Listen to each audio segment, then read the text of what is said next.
losing bet. Last year, almost all new power capacity came from renewables, and the investment is surging. Renewables are the cheapest and fastest source of new power.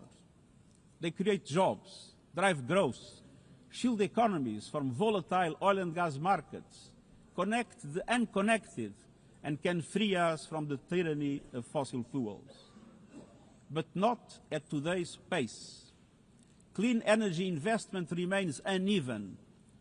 21st century grids and storage are not rolling out fast enough. And public subsidies, taking from taxpayer money, still flow to fossil fuels over clean energy by a factor of 9 to 1. Meanwhile, emissions, temperatures, and disasters keep rising. And those least responsible suffer the most. Science says limiting global temperature rise to 1.5 degrees by the end of this century is still possible, but the window is closing. The International Court of Justice has affirmed the legal obligation of states.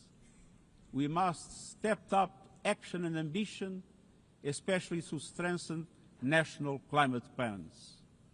Tomorrow, I will welcome leaders to announce new targets. The G20, the biggest emitters, must lead, guided by common but differentiated responsibilities. But all countries must step up and do more as we head to the UN Climate Conference in Brazil. By accelerating action in energy, forests, methane and industrial decarbonization. By defining a credible roadmap to mobilize $1.3 trillion annually in climate finance by 2035 for developing countries. By supporting just transitions, by doubling finance for adaptation to at least $40 billion this year, and rapidly deploying proven tools to unlock billions more in concessional finance. And by capitalizing the Loss and Damage Fund with significant contributions. All of these requires government, international financial institutions, philanthropies, civil society, and the private sector to work together, to provide fiscal space to developing countries and unlock new innovative sources of finance at scale, including solidarity levies on high-emitting sectors and debt swaps. We have the solutions and tools, but we must choose climate justice and climate action. Fourth, we must choose to put technology at the service of humanity. Artificial intelligence is rewriting human existence in real time, transforming how we learn, work, communicate, and what we can trust. And the question is not how to stop it, but how to steer it for the greater good. Technology must be our servant, not our master. It must promote human rights, human dignity, and human agency. Yet today, AI's advancement in outpacing regulation and responsibility and is concentrated in a few hands. And the risks are expanding to new frontiers, from biotech to autonomous weapons. We are witnessing the rise of tools for mass surveillance, mass social control, mass disruption, and even mass destruction. Tools that can drain energy, strain ecosystems, and intensify the race for critical minerals, potentially stoking instability and conflict.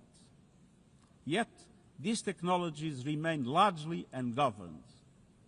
We need universal guardrails and common standards across platforms. No company should be above the law. No machines should decide who lives or dies. No system should be deployed without transparency, safety, and accountability. Last month, this Assembly took a historic step, establishing an independent international scientific panel on AI and an annual global dialogue on AI governance. Two new pillars of a shared architecture, connecting science with policy to bring clarity and foresight, enabling innovation to flourish while advancing our values and our rights. and ensuring governments, companies, and civil society can help shape common norms. We must build on these mechanisms and close the capacity gap. All countries must be able to design and develop AI, not just to consume it. I have proposed voluntary financing options to build AI computing power, data, and skills in developing nations. No country should be locked out of the digital future or locked into systems it cannot shape or trust. And governments must lead with vision, and companies must act with responsibility. And we, the international community, must ensure that technology lifts up humanity. So let us choose cooperation over fragmentation, ethics over expediency, and transparency over opacity. Technology will not wait for us, but we can still choose what it serves. So let us choose wisely. Fifth and finally, to meet all these goals, we must choose to strengthen the United Nations for the 21st century. The forces shaking our world are also testing the foundations of the United Nations system. We are being hit by rising geopolitical tensions and divisions, chronic uncertainty, and mounting financial strain. But those who depend on the United Nations must not be made to bear the cost, especially now, when for every dollar invested to support our core work to build peace, the world spends $750 on weapons of war. This is not only unsustainable, it is indefensible. In this moment of crisis, the United Nations has never been more essential. The world needs our unique legitimacy, our convening power, our vision to unite nations, to bridge divides and confront the challenges before us. The Pact for the Future has shown your determination to build a United Nations that is stronger, more inclusive, and more effective. That is the logic and the urgency of our UN80 initiative. We are moving swiftly and decisively. I put forward concrete proposals, a revised budget for 2026 that strengthens accountability, improves delivery, and cuts costs. Practical reforms to implement mandates more effectively and efficiently with greater impact. And ideas to spark a paradigm shift in the structure of the UN and how its parts work together. Most of these decisions rest with you, the Member States, and we will move forward in full respect of the established procedures. Together, let us choose to invest in a United Nations that adapts, innovates, and is empowered to deliver for people everywhere. Excellencies, my overriding message comes down to this. Now is the time to choose. It's not enough to know what the right choices are. I urge you to make them. I grew up in a world where choices were few. I was raised in the darkness of dictatorship, where fear silenced voices and hope was nearly crushed. Yet, even the bleakest hours, especially then, I discovered a truth that has never left me. Power does not reside in the hands of those who dominate or divide. Real power resides from people, from our shared resolve to uphold dignity, to defend equality, to believe fiercely in our common humanity and the potential of every human being. I learned early to persevere, to speak out, to refuse to surrender, no matter the challenge, no matter the obstacle, no matter the hour. We must and we will overcome. Because in a world of many choices, there is one choice we must never make, the choice to give up. We must never give up. That is my promise to you, for peace, for dignity, for justice, for humanity, for the world we know is possible when we work as one. I will never, ever give up. Thank you.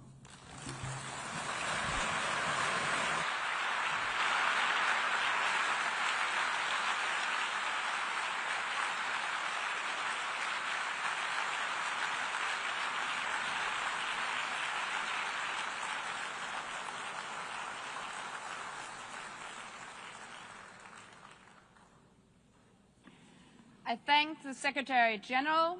The Assembly will now turn to agenda item 8, entitled General Debate.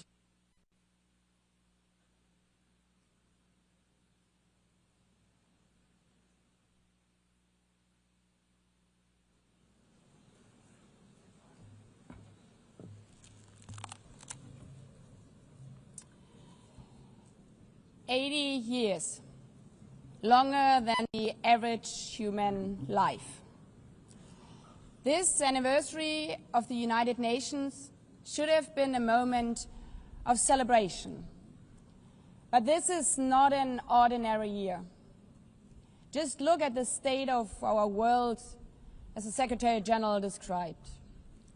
Thousands of orphans in Gaza are wandering around the rubble, eating sand, drinking contaminated water. 90-year-old women in Ukraine are hiding from drones, trapped in their homes instead of living their final years in peace. Children in Haiti, too afraid to walk to school, afraid they might be gunned down by gangs like their friends. And for every conflict and tragedy that seizes the headlines, there are so many more that are forgotten, lost to the news cycle. Like women in Democratic Republic of the Congo, shielding their daughters from armed groups, fearful they might be raped.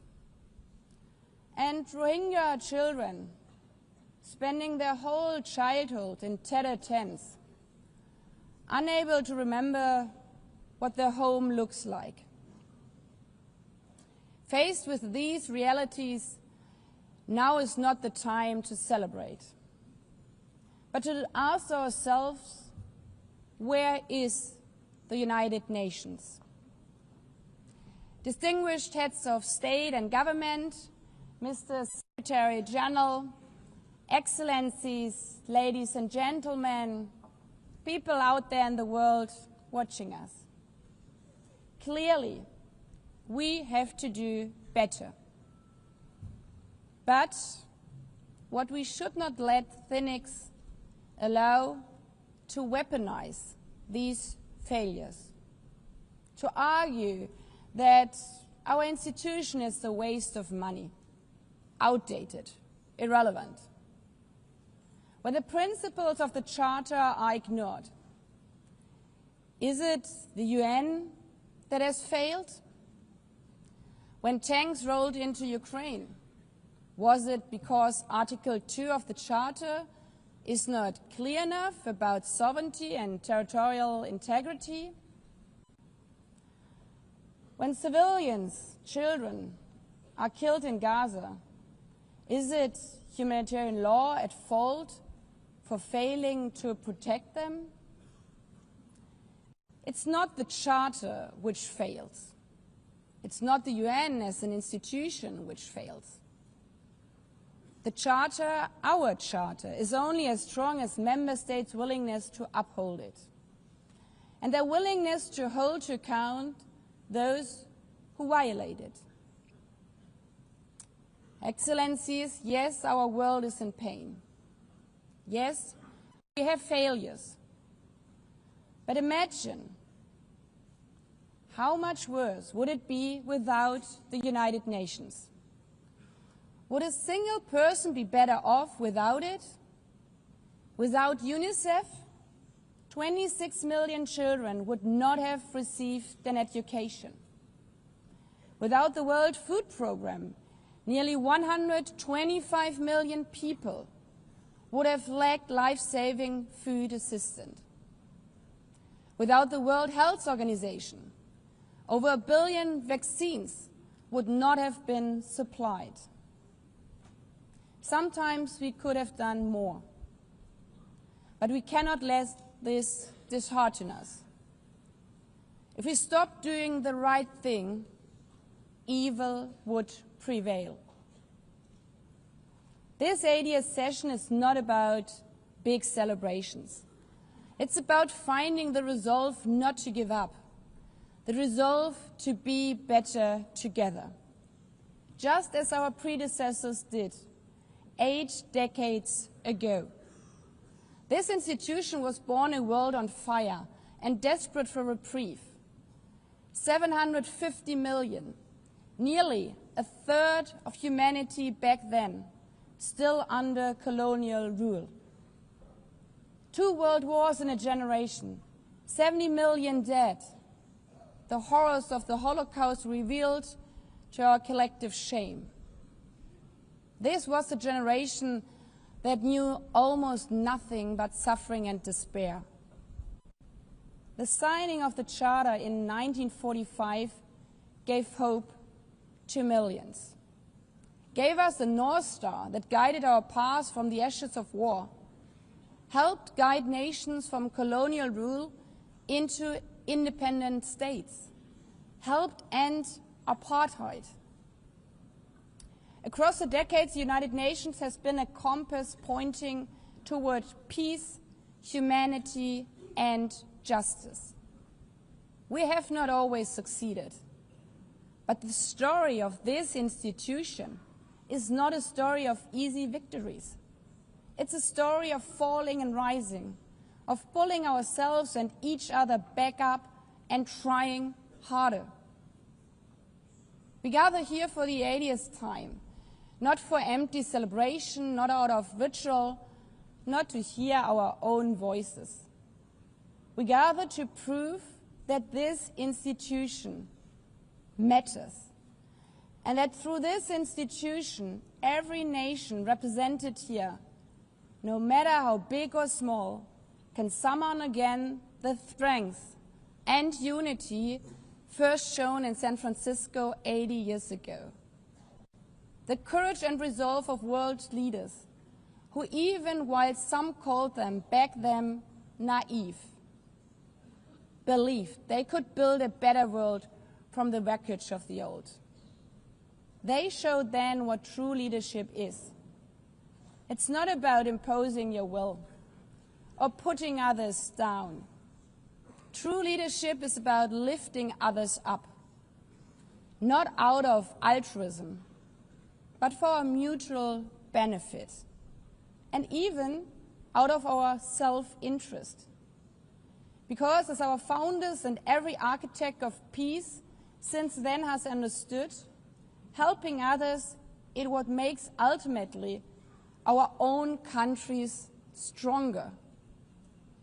Could any state have faced the global pandemic alone? The virus did not have any passport. We were only able to solve it at the end with the support of the World Health Organization. The climate crisis does not stop at borders. CO2 emissions anywhere affect people everywhere. Even the wealthiest cities in the world cannot shield themselves from wildfires. And imagine coming here by plane, how safe would you feel to step into the next airplane if there were no International Civil Aviation Organization anymore, which is responsible for setting safety regulations for 5 billion passengers each year? How comfortable would you be with your children using the internet while AI is uncontrolled and unchecked, as the lines between what is real and fake start to blur? In this globalized, digitalized world, we work together or we suffer alone. Excellencies, the theme of this milestone session and the high-level week is therefore better together. 80 years and more for peace, development, and human rights. Will living up to that be easy? No.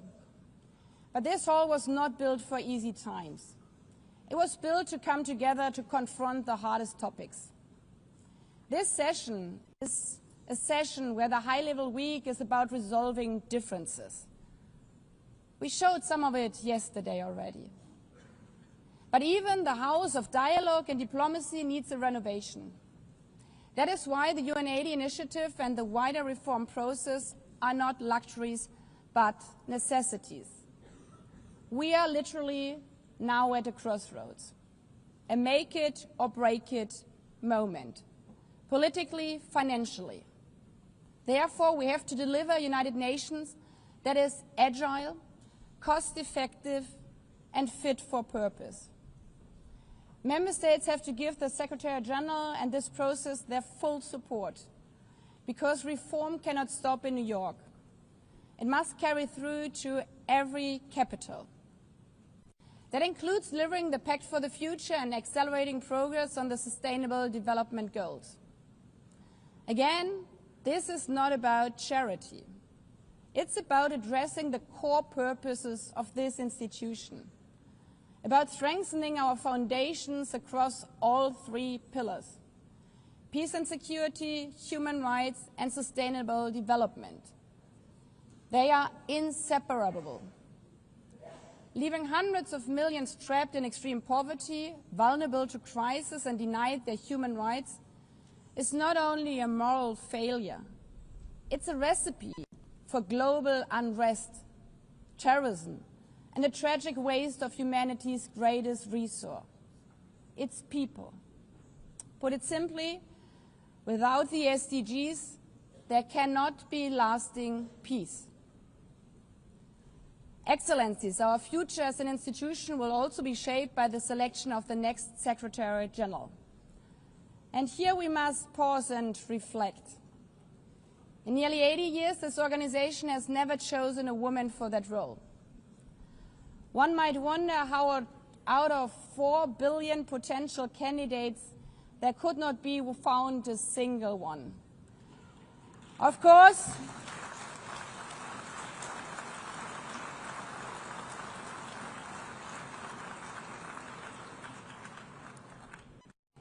the choice rests with member states. But those of you having been there yesterday celebrating Beijing, one strong female leader after the other from all our continents. Like 80 years ago, we are standing at a crossroads. And it's up to us, to every single member state, to live up to the same leadership as your predecessors did, to act when action is needed, to uphold the principles of our Charter, to be better together, to show the people around the world that this United Nation is there, today, tomorrow, and for the next 8 decades. Because, after all, it's the life insurance for every country.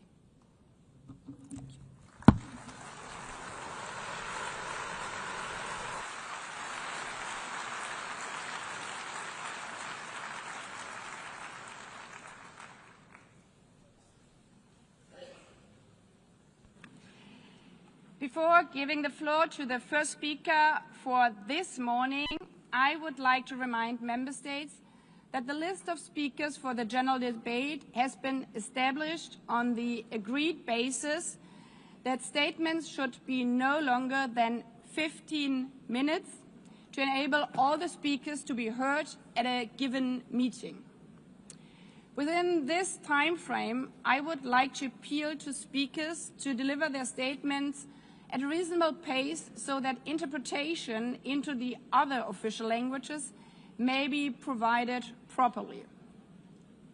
I would also like to draw your attention to the decision taken by the Assembly at previous sessions, namely that the practice of expressing congratulations inside the Assembly Hall after speech has been delivered is strongly discouraged. After delivering their statements from the rostrum, speakers are invited to exit the hall through room JA200, located behind the podium, before returning to their seats. May I take it that the Assembly agrees to proceed in this manner? It's so decided. Finally, I should like to draw the attention of member states that during the general debate, official photographers are in the room and will take official photographs of all speakers by the Department of Global Communications. Members interested in obtaining these photographs are requested to contact the photo library of the United Nations. By this, the Assembly will hear an address by His Excellency Luiz Inácio Lula da Silva, President of the Federative Republic of Brazil. I request the protocol to escort His Excellency and invite him to address the Assembly.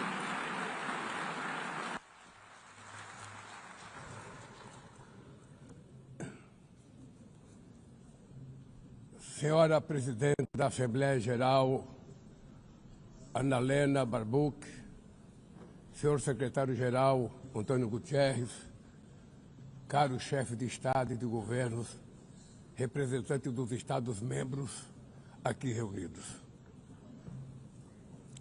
Este deveria ser um momento de celebração das Nações Unidas.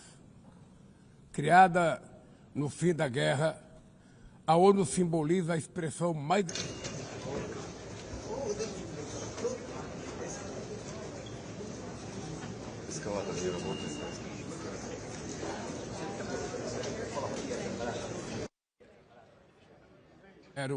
em toda a sua história.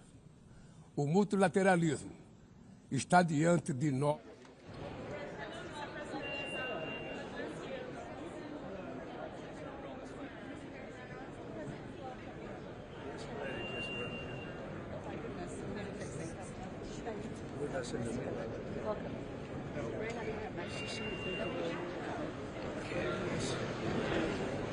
Everyone's waiting. Okay, let's go.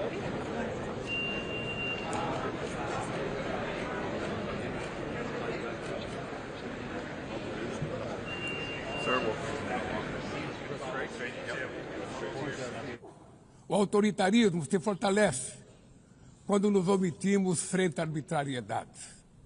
Quando a sociedade internacional vacila na defesa da paz, da soberania e do direito, as consequências são trágicas.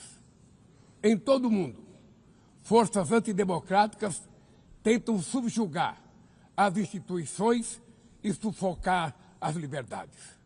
Cultua a violência, exalta a ignorância, atuam como milícias físicas e digitais e cerceiam a imprensa.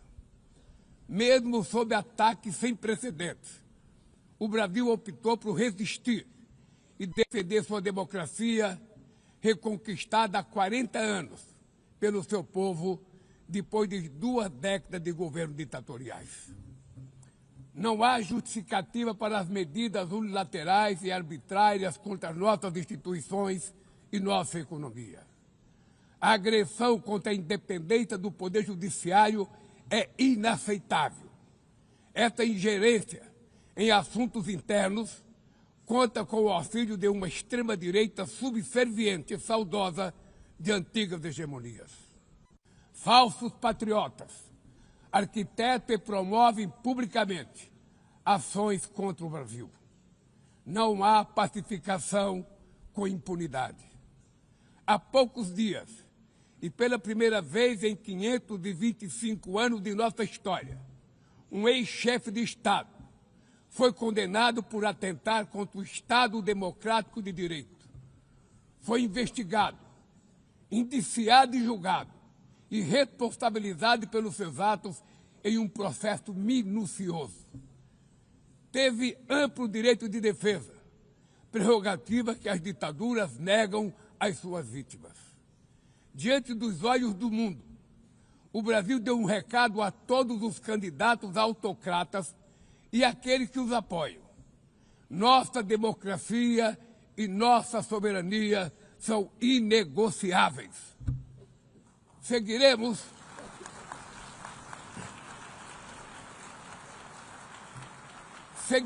como nação independente e como povo livre de qualquer tipo de tutela. Democracias sólidas vão além do ritual eleitoral. Seu vigor pressupõe a redução das desigualdades, a garantia dos direitos mais elementares, a alimentação, a segurança, o trabalho, a moradia, a educação e a saúde. A democracia falha quando as mulheres ganham menos que os homens ou morrem pelas mãos de parceiros e familiares. Ela perde quando fecha suas portas e culpa migrantes pelas mazelas do mundo. A pobreza é tão inimiga da democracia quanto o extremismo. Por isso, foi com orgulho que recebemos da FAO a confirmação de que o Brasil voltou a sair do mapa da fome este ano de 2025.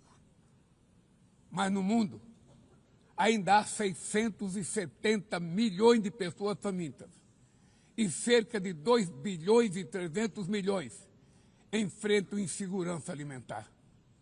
A única guerra que todos podem sair vencedores é a que travamos contra a fome e a pobreza. Esse é o objetivo da Aliança Global que lançamos no G20 e que já conta com o apoio de 103 países. A comunidade internacional precisa rever suas prioridades, reduzir os gastos com guerras e aumentar a ajuda ao desenvolvimento, aliviar o serviço da dívida externa dos países mais pobres, sobretudo os africanos, e definir padrões mínimos de tributação global para que os super ricos paguem mais impostos que os trabalhadores. A democracia também se mede pela capacidade de proteger as famílias e a infância. As plataformas digitais trazem possibilidade de nos aproximar como jamais havíamos imaginado, mas têm sido usadas para semear intolerância, misoginia, xenofobia e desinformação. A internet não pode ser terra sem lei. Cabe ao poder público proteger os mais vulneráveis. Regular não é restringir a liberdade de expressão, é garantir que o que já é ilegal no mundo real seja tratado assim também no ambiente digital, no ambiente virtual. Ataques à regulação servem para encobrir interesses escusos e dar guarida a crimes como fraudes, tráfico de pessoas, pedofilia e investidas contra a democracia. O Parlamento brasileiro, corretamente, apressou-se em abordar esse problema. Com orgulho, promulguei na última semana uma das leis mais avançadas do mundo para a proteção de crianças e adolescentes na esfera digital. Também enviamos ao Congresso Nacional projeto de lei para fomentar a concorrência nos mercados digitais e para incentivar a instalação de data centers sustentáveis.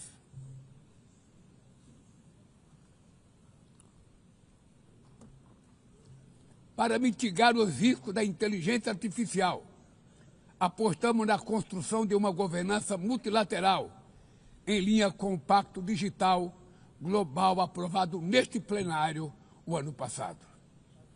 Senhoras e senhores, na América Latina e Caribe, vivemos um momento de crescente polarização e instabilidade. Manter a região como zona de paz sempre foi e é a nossa prioridade. Somos um continente livre de armas de destruição em massa, sem conflitos étnicos ou religiosos. É preocupante a equiparação entre a criminalidade e o terrorismo. A forma mais eficaz de combater o tráfico de drogas é a cooperação para reprimir a lavagem de dinheiro e limitar o comércio de armas. Usar força letal em situações que não constituem conflitos armados equivale a executar pessoas sem julgamento. Outras partes do planeta já testemunharam intervenções que causaram danos maiores do que se pretendia evitar, com graves consequências humanitárias. A via do diálogo não deve estar fechada na Venezuela. O Haiti tem direito a um futuro livre de violência. E é inadmissível que Cuba seja listada como o país que patrocina o terrorismo.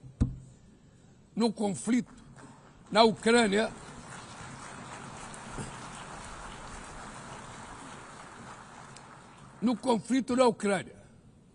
todos já sabemos que não haverá solução militar.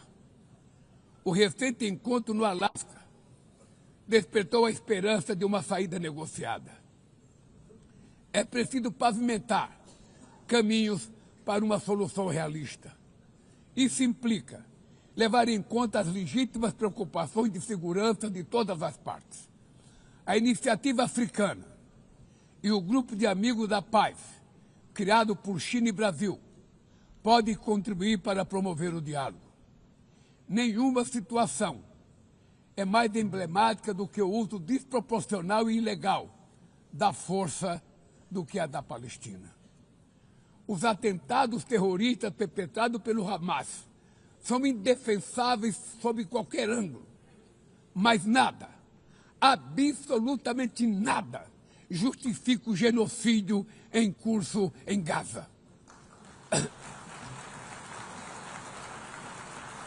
Ali,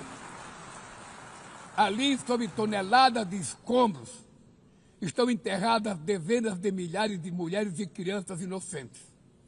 Ali também estão sepultados o direito internacional humanitário e o mito da superioridade ética do Ocidente.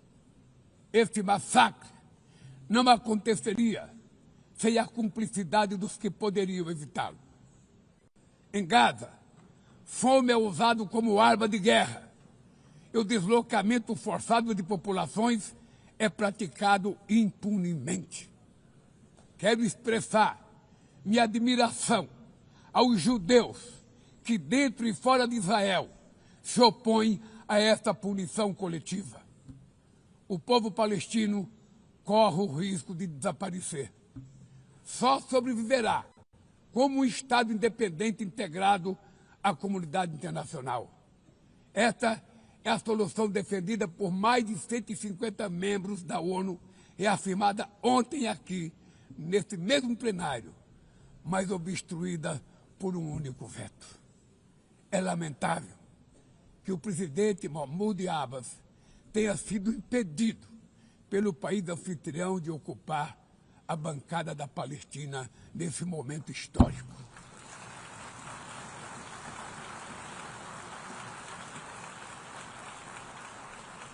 O alastramento desse conflito para o Líbano, para a Síria e o Irã e o Catar fomenta a escalada armamentista sem precedentes.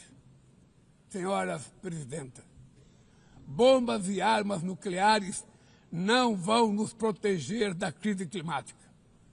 O ano de 2024 foi o mais quente já registrado. A COP30 em Belém, no Brasil, será a COP da verdade. Será o momento de os líderes mundiais provarem a seriedade de seu compromisso com o planeta. Sem ter o quadro completo das contribuições nacionalmente determinadas, as chamadas NDCs, caminharemos de olhos vendados para um verdadeiro abismo. O Brasil se comprometeu a reduzir entre 59% e 67% suas emissões, abrangendo todos os gases de efeito estufa em todos os setores da economia. Nações em desenvolvimento enfrentam a mudança do clima ao mesmo tempo que lutam contra outros desafios. Enquanto isso, países ricos usufruem de padrão de vida obtido às custas de 200 anos de emissões de gases.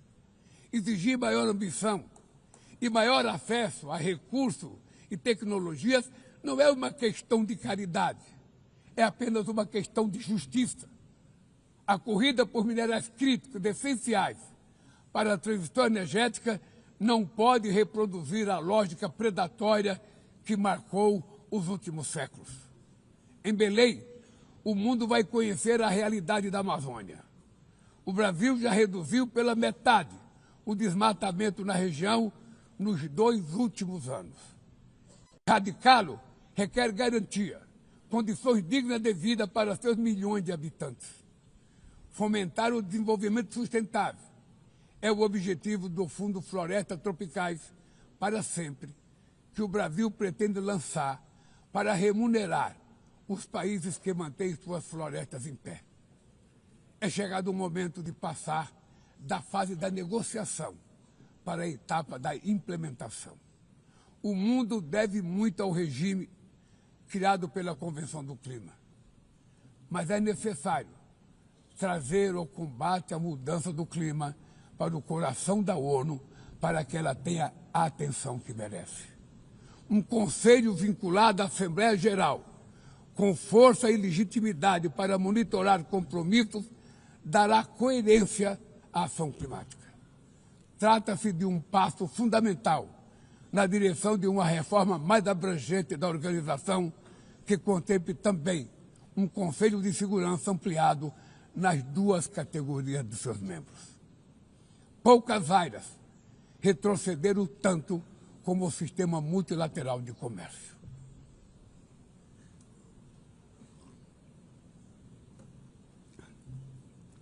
Medidas unilaterais transformam em letra morta princípios basilares como a cláusula de nação mais favorecida. Desorganizam cadeias de valor e lançam a economia mundial em uma espiral perniciosa de preços altos e estagnação. É urgente refundar a OMC em bases modernas e flexíveis. Senhoras e senhores, este ano o mundo perdeu duas personalidades excepcionais. O ex-presidente do Uruguai, Pepe Mujica, e o nosso querido Papa Francisco. Ambos encarnaram como ninguém os melhores valores humanistas.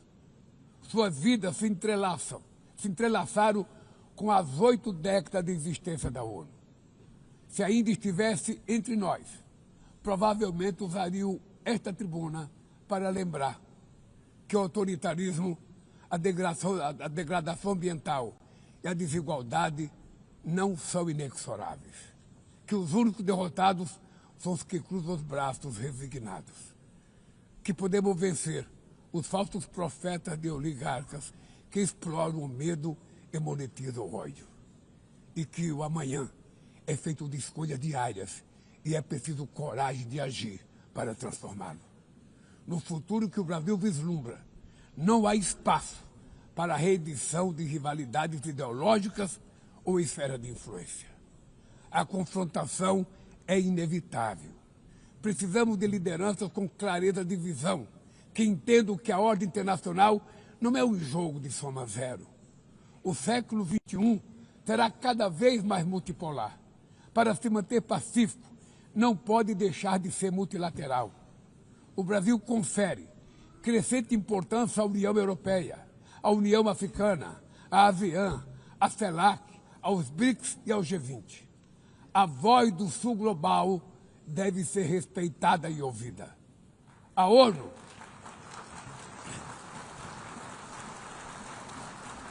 ONU tem hoje quase 4 vezes mais membros do que os 51 que estiveram na sua fundação.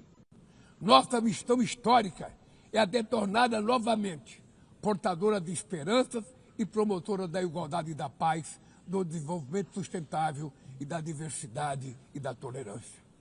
Que Deus nos abençoe a todos e muito obrigado.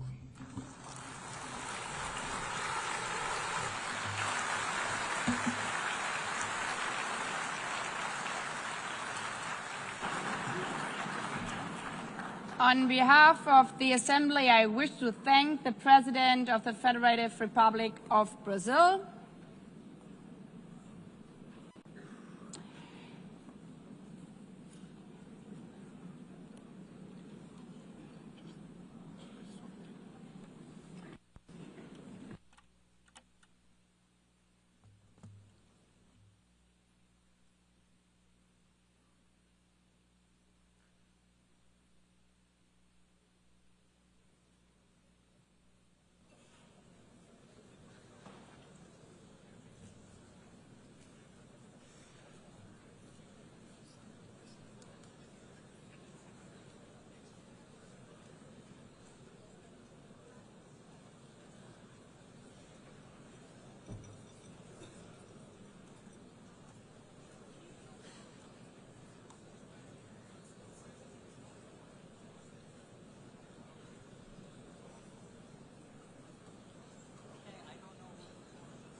The Assembly will hear an address by His Excellency Donald Trump, President of the United States of America. I request protocol to escort His Excellency and invite him to address the Assembly.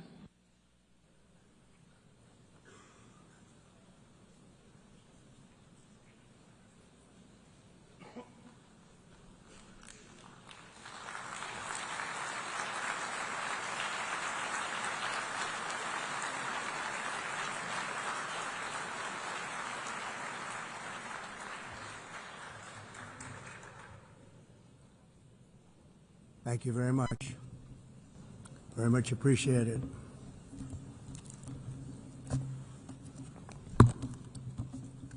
And I don't mind making this speech without a teleprompter, because the teleprompter is not working. I feel very happy to be up here with you nevertheless, and that way you speak more from the heart. I can only say that whoever's operating this teleprompter is in big trouble.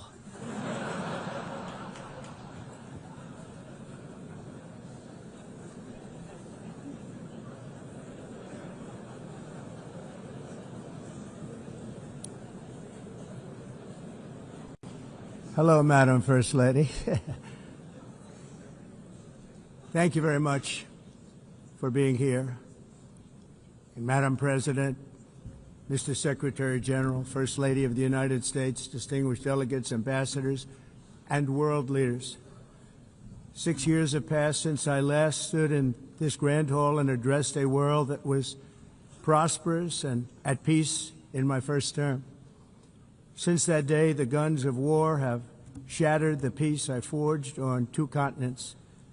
An era of calm and stability gave way to one of the great crises of our time. And here in the United States, 4 years of weakness, lawlessness, and radicalism under the last administration delivered our nation into a repeated set of disasters. 1 year ago, our country was in deep trouble, but today, just 8 months into my administration, we are the hottest country anywhere in the world, and there is no other country even close. America is blessed with the strongest economy, the strongest borders, the strongest military, the strongest friendships, and the strongest spirit of any nation on the face of the earth. This is indeed the golden age of America. We are rapidly reversing the economic calamity we inherited from the previous administration, including ruinous price increases and record-setting inflation like we've never had before. Under my leadership, energy costs are down, gasoline prices are down, grocery prices are down, mortgage rates are down, and inflation has been defeated. The only thing that's up is the stock market, which just hit a record high. In fact, it hit a record high 48 times in the last short period of time. Growth is surging, manufacturing is booming. The stock market, as I said, is doing better than it's ever done. And all of you in this room benefit by that, almost everybody. And importantly, workers' wages are rising at the fastest pace in more than 60 years. And that's what it's all about, isn't it? In 4 years of President Biden, we had less than $1 trillion of new investment into the United States. In just 8 months since I took office, we have secured commitments and money already paid for $17 trillion. Think of it, 4 years, less than $1 trillion, 8 months, much more than $17 trillion is being invested in the United States, and it's now pouring in from all parts of the world. We've implemented the largest tax cuts in American history and the largest regulation cuts in American history, making this once and again the best country on earth to do business. And many of the people in this room are investing in America, and it's turned out to be an awfully good investment during this 8-month period. In my first term, I built the greatest economy in the history of the world. We had the best economy ever, history of the world.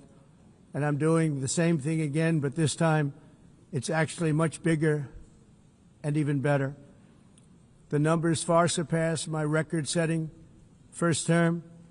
On our southern border, we have successfully repelled a colossal invasion, and for the last 4 months, and that's 4 months in a row, the number of illegal aliens admitted and entering our country has been 0. Hard to believe, because if you look back just a year ago, it was millions and millions of people pouring in from all over the world, from prisons, from mental institutions, drug dealers.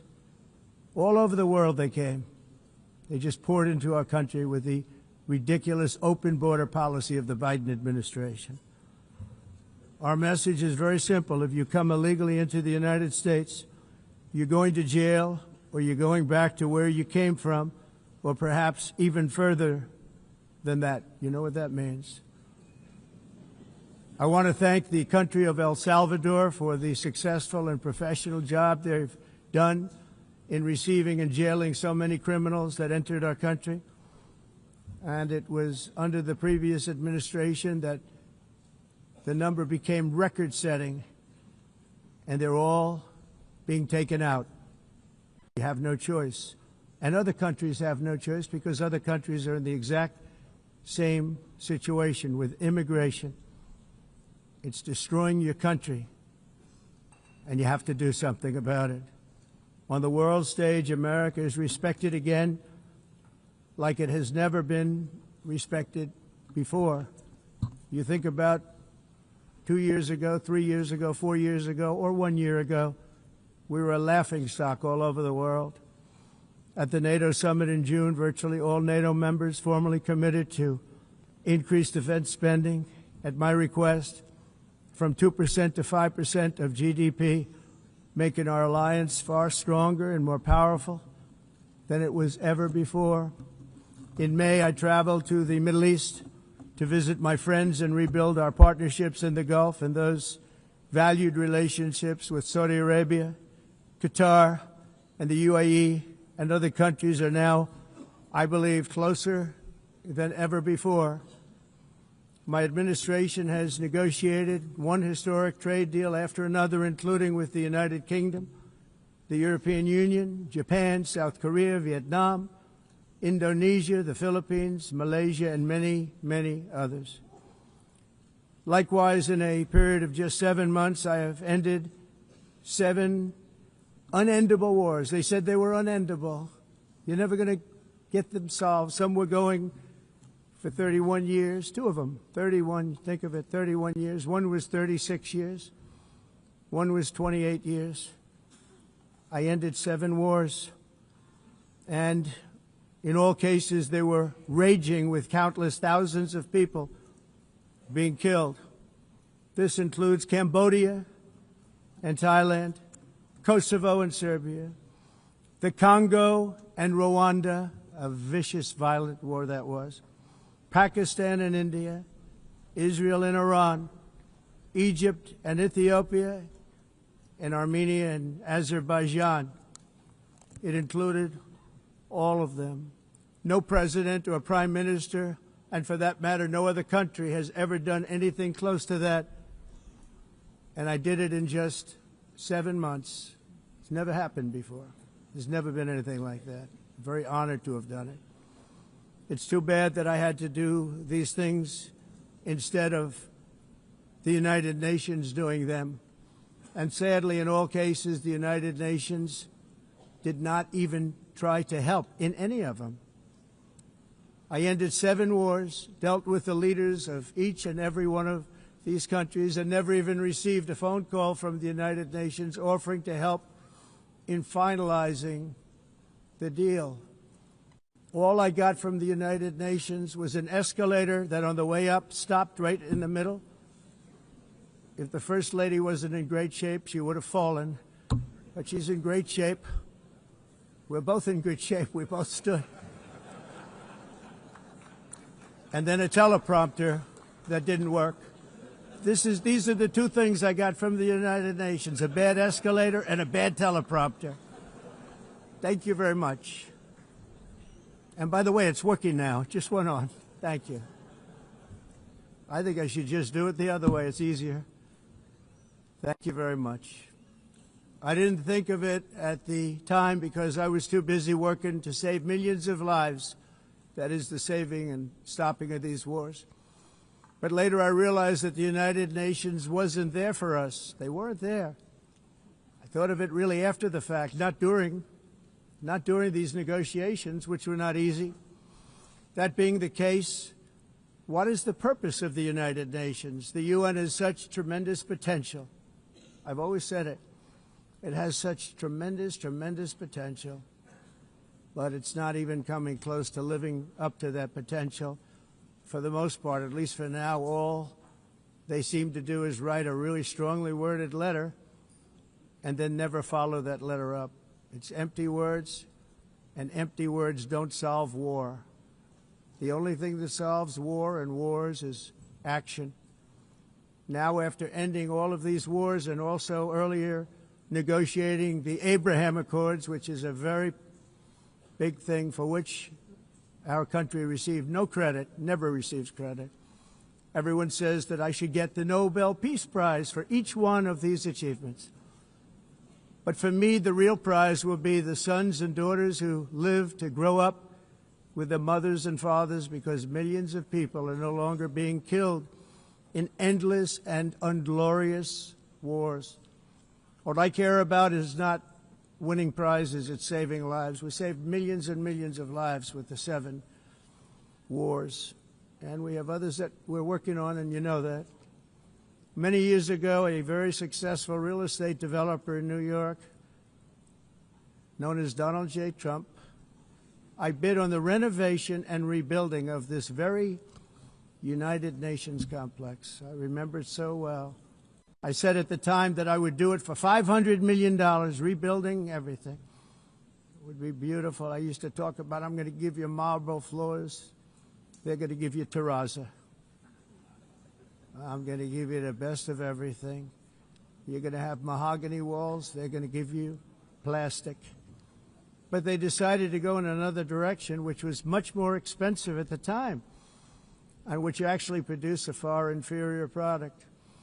And I realized that they did not know what they were doing when it came to construction, and that their building concepts were so wrong, and the product that they were proposing to build was so bad and so costly. It was going to cost them a fortune. And I said, and wait till you see the overruns. Well, I turned out to be right. They had massive cost overruns and spent between $2 and $4 billion on the building and did not even get the marble floors that I promised them. You walk on terrazzo. Do you notice that? As far as I'm concerned, frankly, looking at the building and getting stuck on the escalator, they still haven't finished the job. They still haven't finished. That was years ago. The project was so corrupt that Congress actually asked me to testify before them on the tremendous waste of money, because it turned out that they had no idea what it was, but they knew it was anywhere between $2 and $4 billion as opposed to $500 million with a guarantee.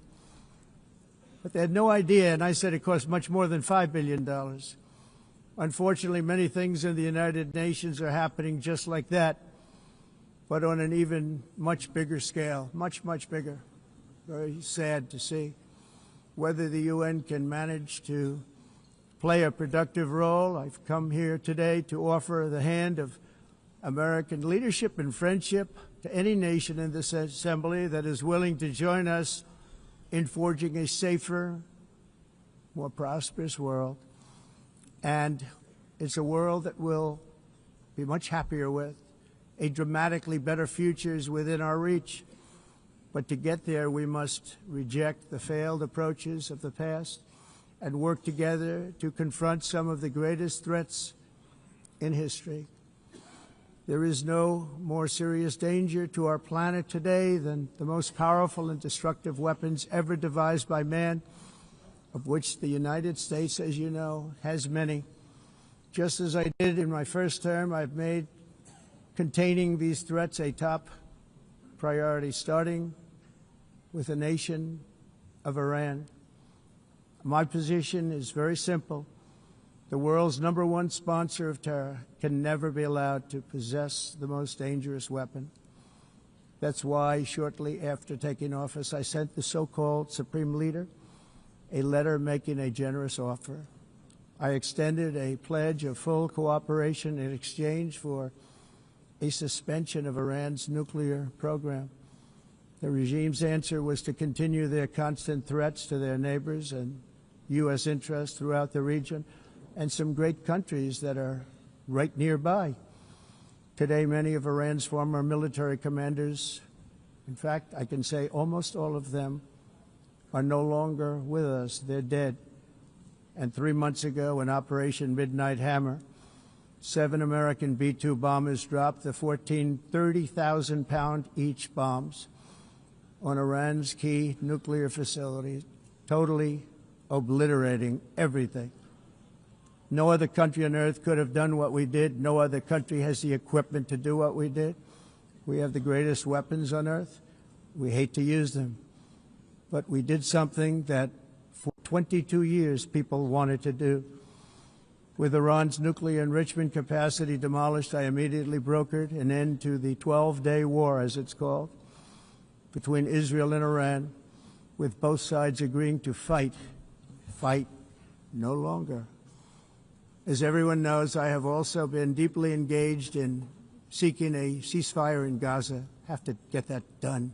Have to get it done. Unfortunately, Hamas has repeatedly rejected reasonable offers to make peace. We can't forget October 7th, can we? Now, as if to encourage continued conflict, some of this body is seeking to unilaterally recognize a Palestinian state. The rewards would be too great for Hamas terrorists for their atrocities. This would be a reward for these horrible atrocities, including October 7th, even while they refuse to release the hostages or accept a ceasefire. Instead of giving to Hamas and giving so much, because they've taken so much, they have taken so much. This could have been solved so long ago. But instead of giving in to Hamas's ransom demands, those who want peace should be united with one message: release the hostages now. Just release the hostages now. Thank you.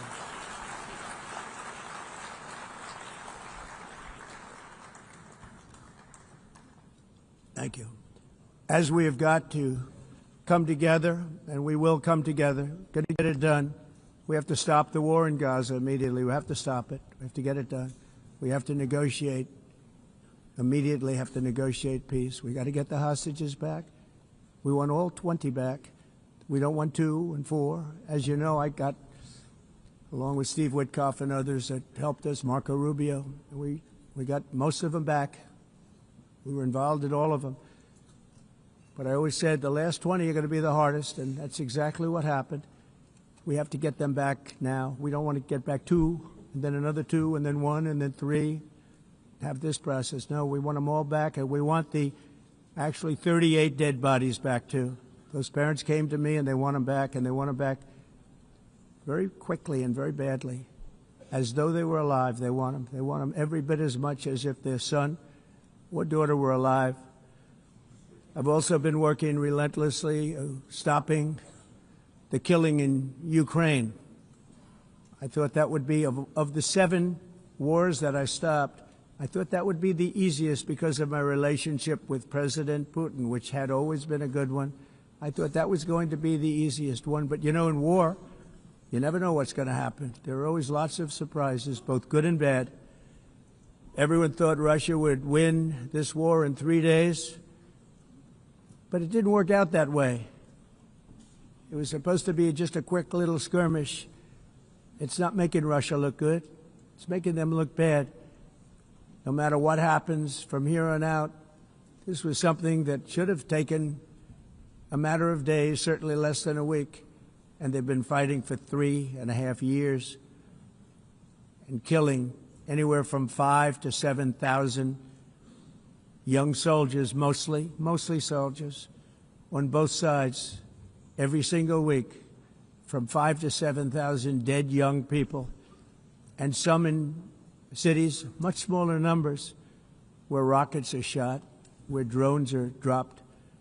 This war would never have started if I were president. This was a war that should have never happened.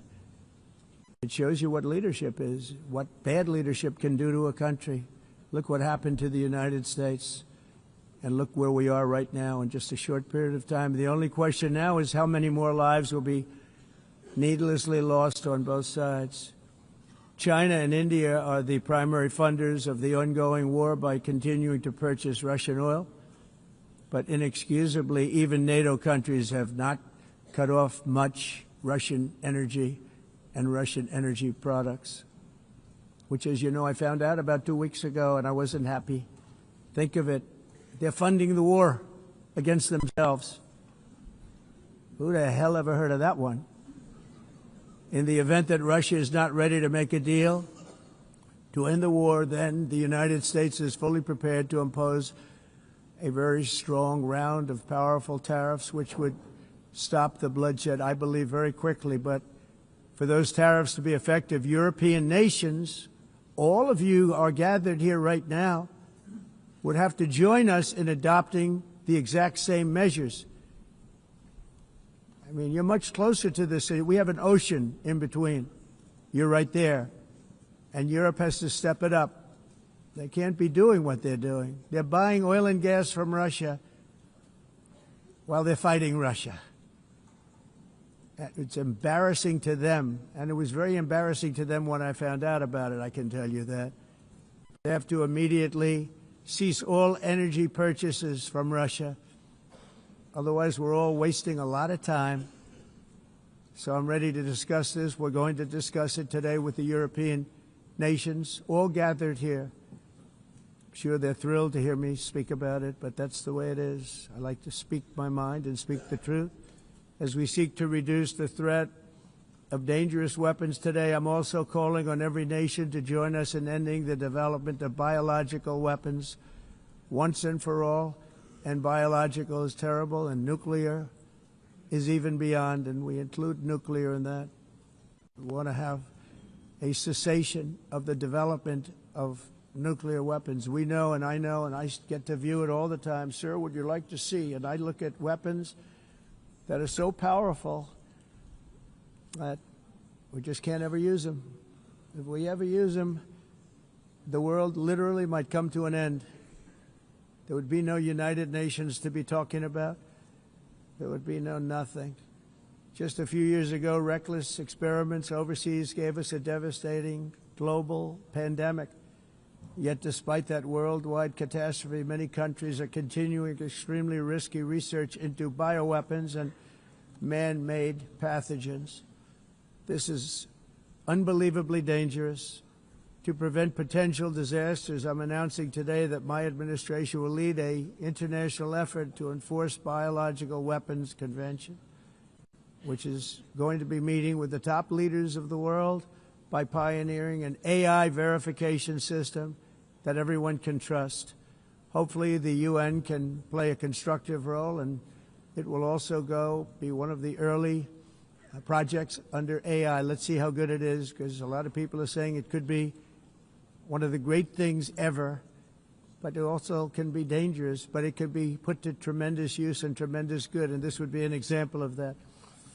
Not only is the UN not solving the problems it should, too often, it's actually creating new problems for us to solve. The best example is the #1 political issue of our time, the crisis of uncontrolled migration.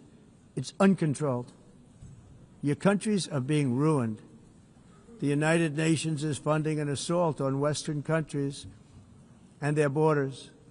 In 2024, the UN budgeted $372 million in cash assistance to support an estimated 624,000 migrants journeying into the United States. Think of that. The UN is supporting people that are illegally coming into the United States, and then we have to get them out. The UN also provided food, shelter, transportation, and debit cards to illegal aliens. Can you believe that? On the way to infiltrate our southern border. Millions of people came through that southern border. Just a year ago, millions and millions of people were pouring in, 25 million altogether over the 4 years of the incompetent Biden administration. And now we have it stopped, totally stopped. In fact, they're not even coming anymore because they know they can't get through. But what took place is totally unacceptable. The UN is supposed to stop invasions, not create them and not finance them. In the United States, we reject the idea that mass numbers of people from foreign lands can be permitted to travel halfway around the world, trample our borders, violate our sovereignty, cause unmitigated crime, and deplete our social safety net. We have reasserted that America belongs to the American people, and I encourage all countries to take their own stand in defense of their citizens as well. You have to do that because I see it. I'm not mentioning names. I see it, and I can call every single one of them out. You're destroying your countries. They're being destroyed. Europe is in serious trouble. They've been invaded by a force of illegal aliens like nobody's ever seen before. Illegal aliens are pouring into Europe. Nobody is ever, and nobody's doing anything to change it, to get them out. It's not sustainable. And because they choose to be politically correct, they're doing just absolutely nothing about it. And I have to say, I look at London where you have a terrible mayor, terrible, terrible mayor. And it's been so changed, so changed. Now they want to go to Sharia law. But you're in a different country. You can't do that.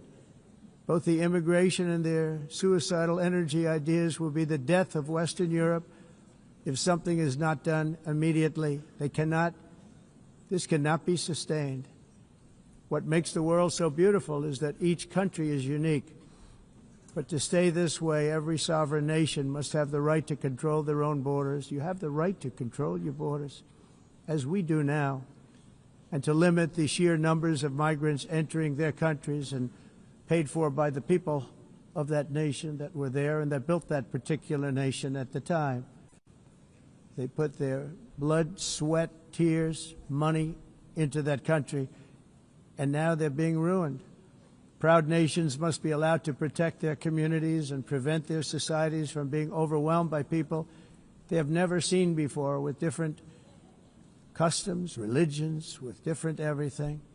Where migrants have violated laws, lodged false asylum claims, or claimed refugee status for illegitimate reasons, they should, in many cases, be immediately sent home. And while we will always have a big heart for places and people that are struggling and truly compassionate, answers will be given. We have to solve the problem, and we have to solve it in their countries, not create new problems in our countries. And we are very helpful to a lot of countries that are just not able to send their people anymore. They used to send them to us in caravans of 25,000, 30,000 people each. These massive caravans of people pouring into our country, totally unchecked and unvetted. But not anymore. According to the Council of Europe, in 2024, almost 50% of inmates in German prisons were foreign nationals or migrants. In Austria, the number was 53% of the people in prisons were from places that weren't from where they are now. In Greece, the number was 54%, and in Switzerland, beautiful Switzerland, 72% of the people in prisons are from outside of Switzerland. When your prisons are filled with so-called asylum seekers who repaid kindness, and that's what they did, they repaid kindness with crime. It's time to end the failed experiment of open borders. You have to end it now. See, I can tell you. I'm really good at this stuff. Your countries are going to hell. In America, we've taken bold action to swiftly shut down uncontrolled migration.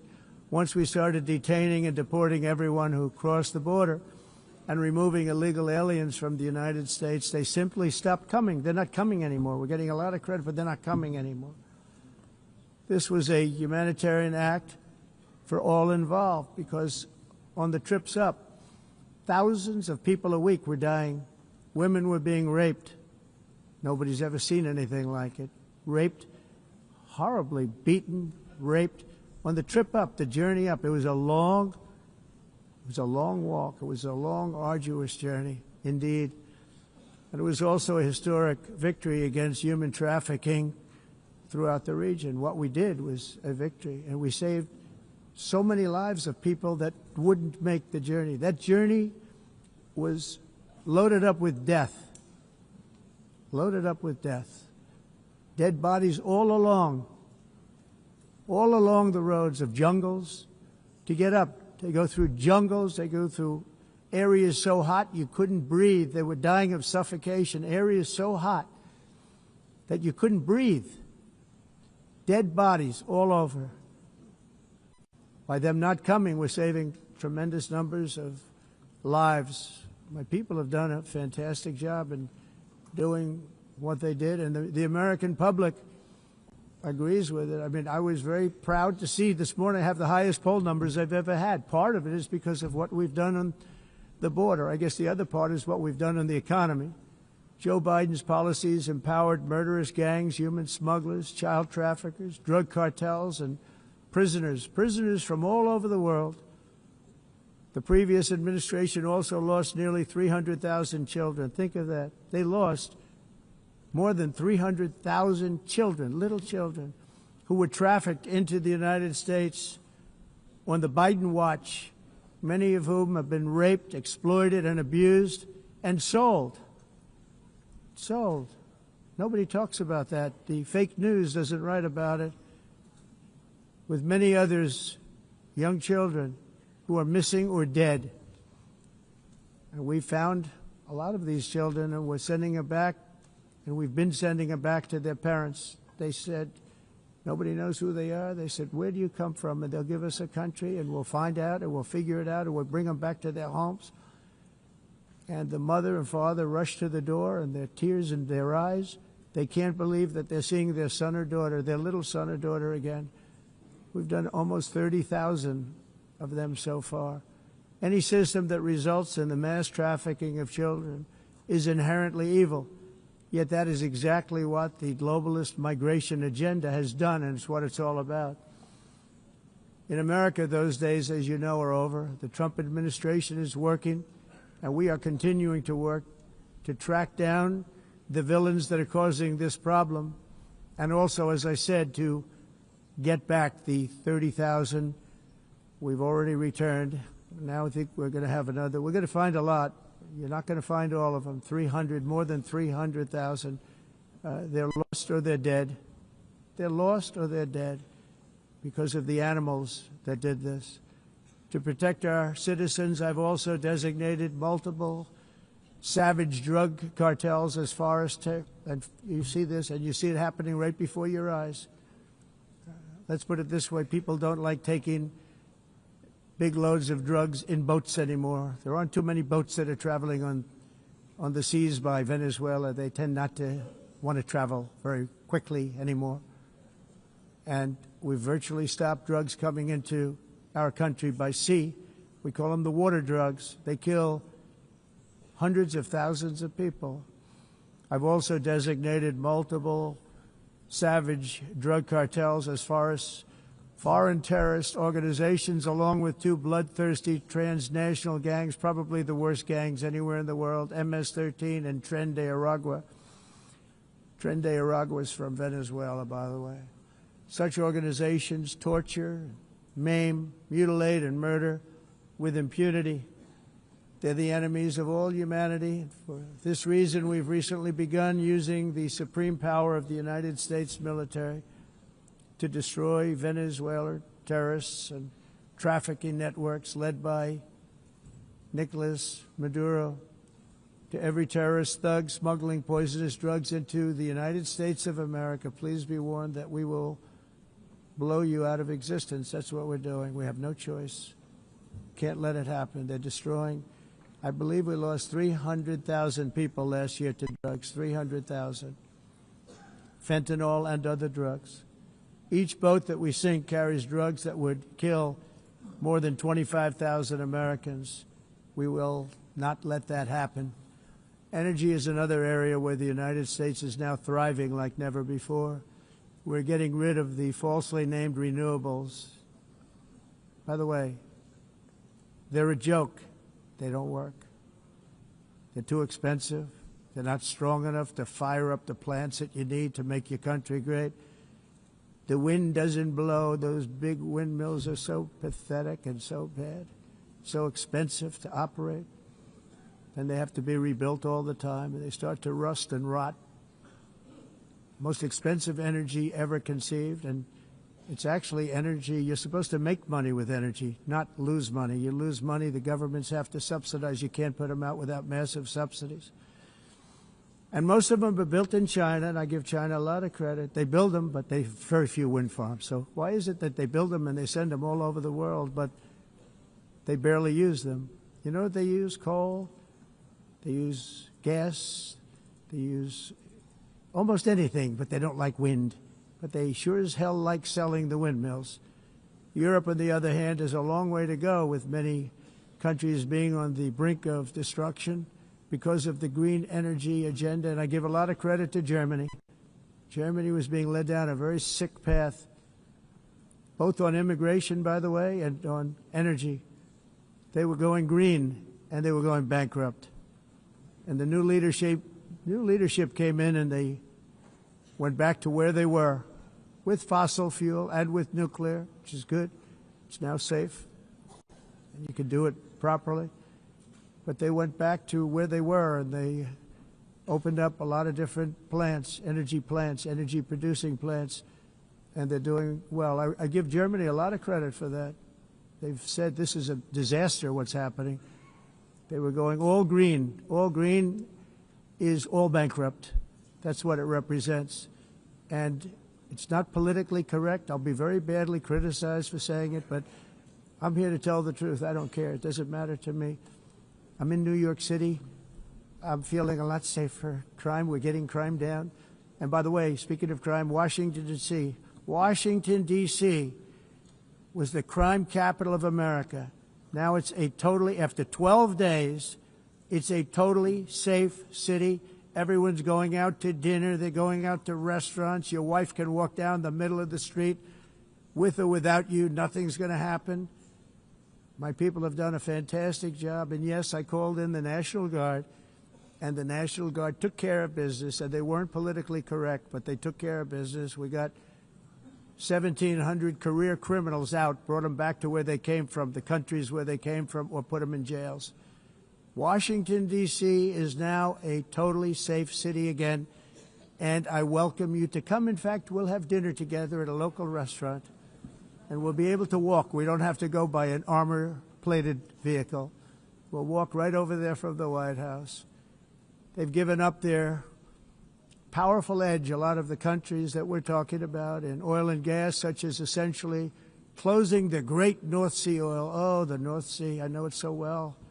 Aberdeen was the oil capital of Europe, and there's tremendous oil that hasn't been found in the North Sea, tremendous oil. And I was with the Prime Minister I respect and like a lot, and I said, you're sitting with the greatest asset. They essentially closed it by making it so highly taxed that no developer, no oil company can go there. They have tremendous oil left, and more importantly, they have tremendous oil that hasn't even been found yet. And what a tremendous asset for the United Kingdom. And I hope the Prime Minister is listening, because I told it to him 3 days in a row. That's all he heard.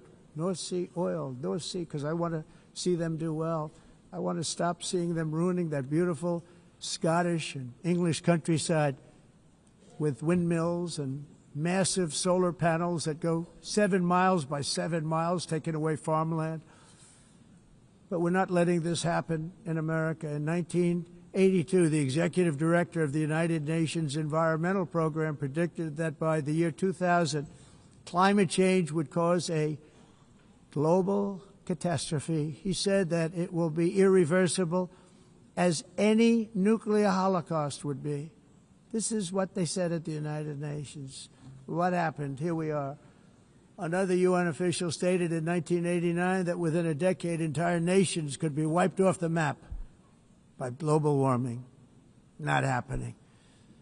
You know, it used to be global cooling. If you look back years ago in the 1920s and the 1930s, they said, global cooling will kill the world. We have to do something. Then they said global warming will kill the world. But then it started getting cooler, so now they could just call it climate change, because that way they can't miss. It's climate change.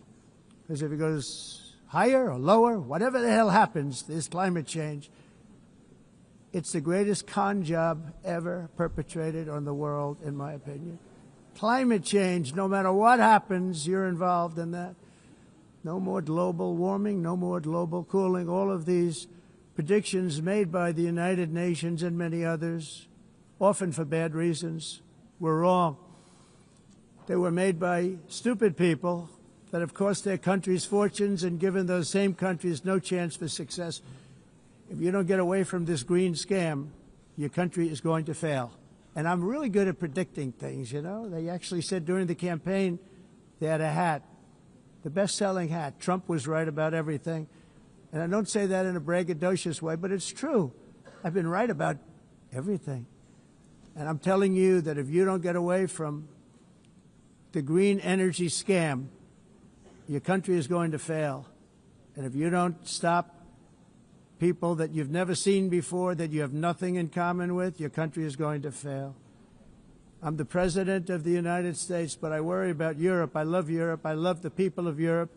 And I hate to see it being devastated by energy and immigration. This double-tailed monster destroys everything in its wake, and they cannot let that happen any longer. You're doing it because you want to be nice. You want to be politically correct, and you're destroying your heritage. They must take control strongly and immediately of the unmitigated immigration disaster and the fake energy catastrophe before it's too late. The carbon footprint is a hoax made up by people with evil intentions, and they're heading down a path of total destruction. You know, the carbon footprint, it was a big, big thing a few years ago. I remember hearing about the carbon footprint, and then President Obama would get into Air Force One, a massive Boeing 747, and not a new one, an old one with old engines that spew everything into the atmosphere. He'd talk about the carbon footprint, we must do so. Then he'd get in and he'd fly from Washington to Hawaii to play a round of golf. And then he'd get back onto that big, beautiful plane and he'd fly back and he'd talk about, again, global warming and the carbon footprint. It's a con job. At extreme cost and expense, Europe reduced its own carbon footprint by 37%. Think of that. Congratulations, Europe. Great job. You cost yourself a lot of jobs, a lot of factories closed, but you reduced the carbon footprint by 37%. However, for all of that sacrifice and much more, it's been totally wiped out and then some by a global increase of 54%. Much of it coming from China and other countries that are thriving around China, which now produces more CO2 than all the other developed nations in the world. So all of these countries are working so hard on the carbon footprint, which is nonsense, by the way. It's nonsense. You know, it's interesting. In the United States, we have still radicalized environmentalists, and they want the factories to stop. Everything should stop. No more cows. We don't want cows anymore. I guess they want to kill all the cows. They want to do things that are just unbelievable, and you have it too. But, you know, we have a border, strong, and we have a shape, and that shape doesn't just go straight up. That shape is amorphous when it comes to the atmosphere. And if we had the most clean air, and I think we do, we have very clean air. We have the cleanest air we've had in many, many years.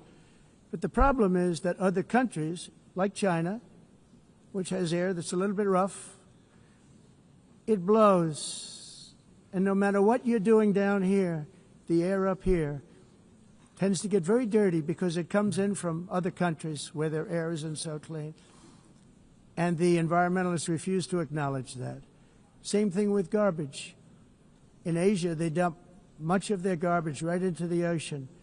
And over about a 1 week and 2 week journey, it flows right past Los Angeles. You've seen it.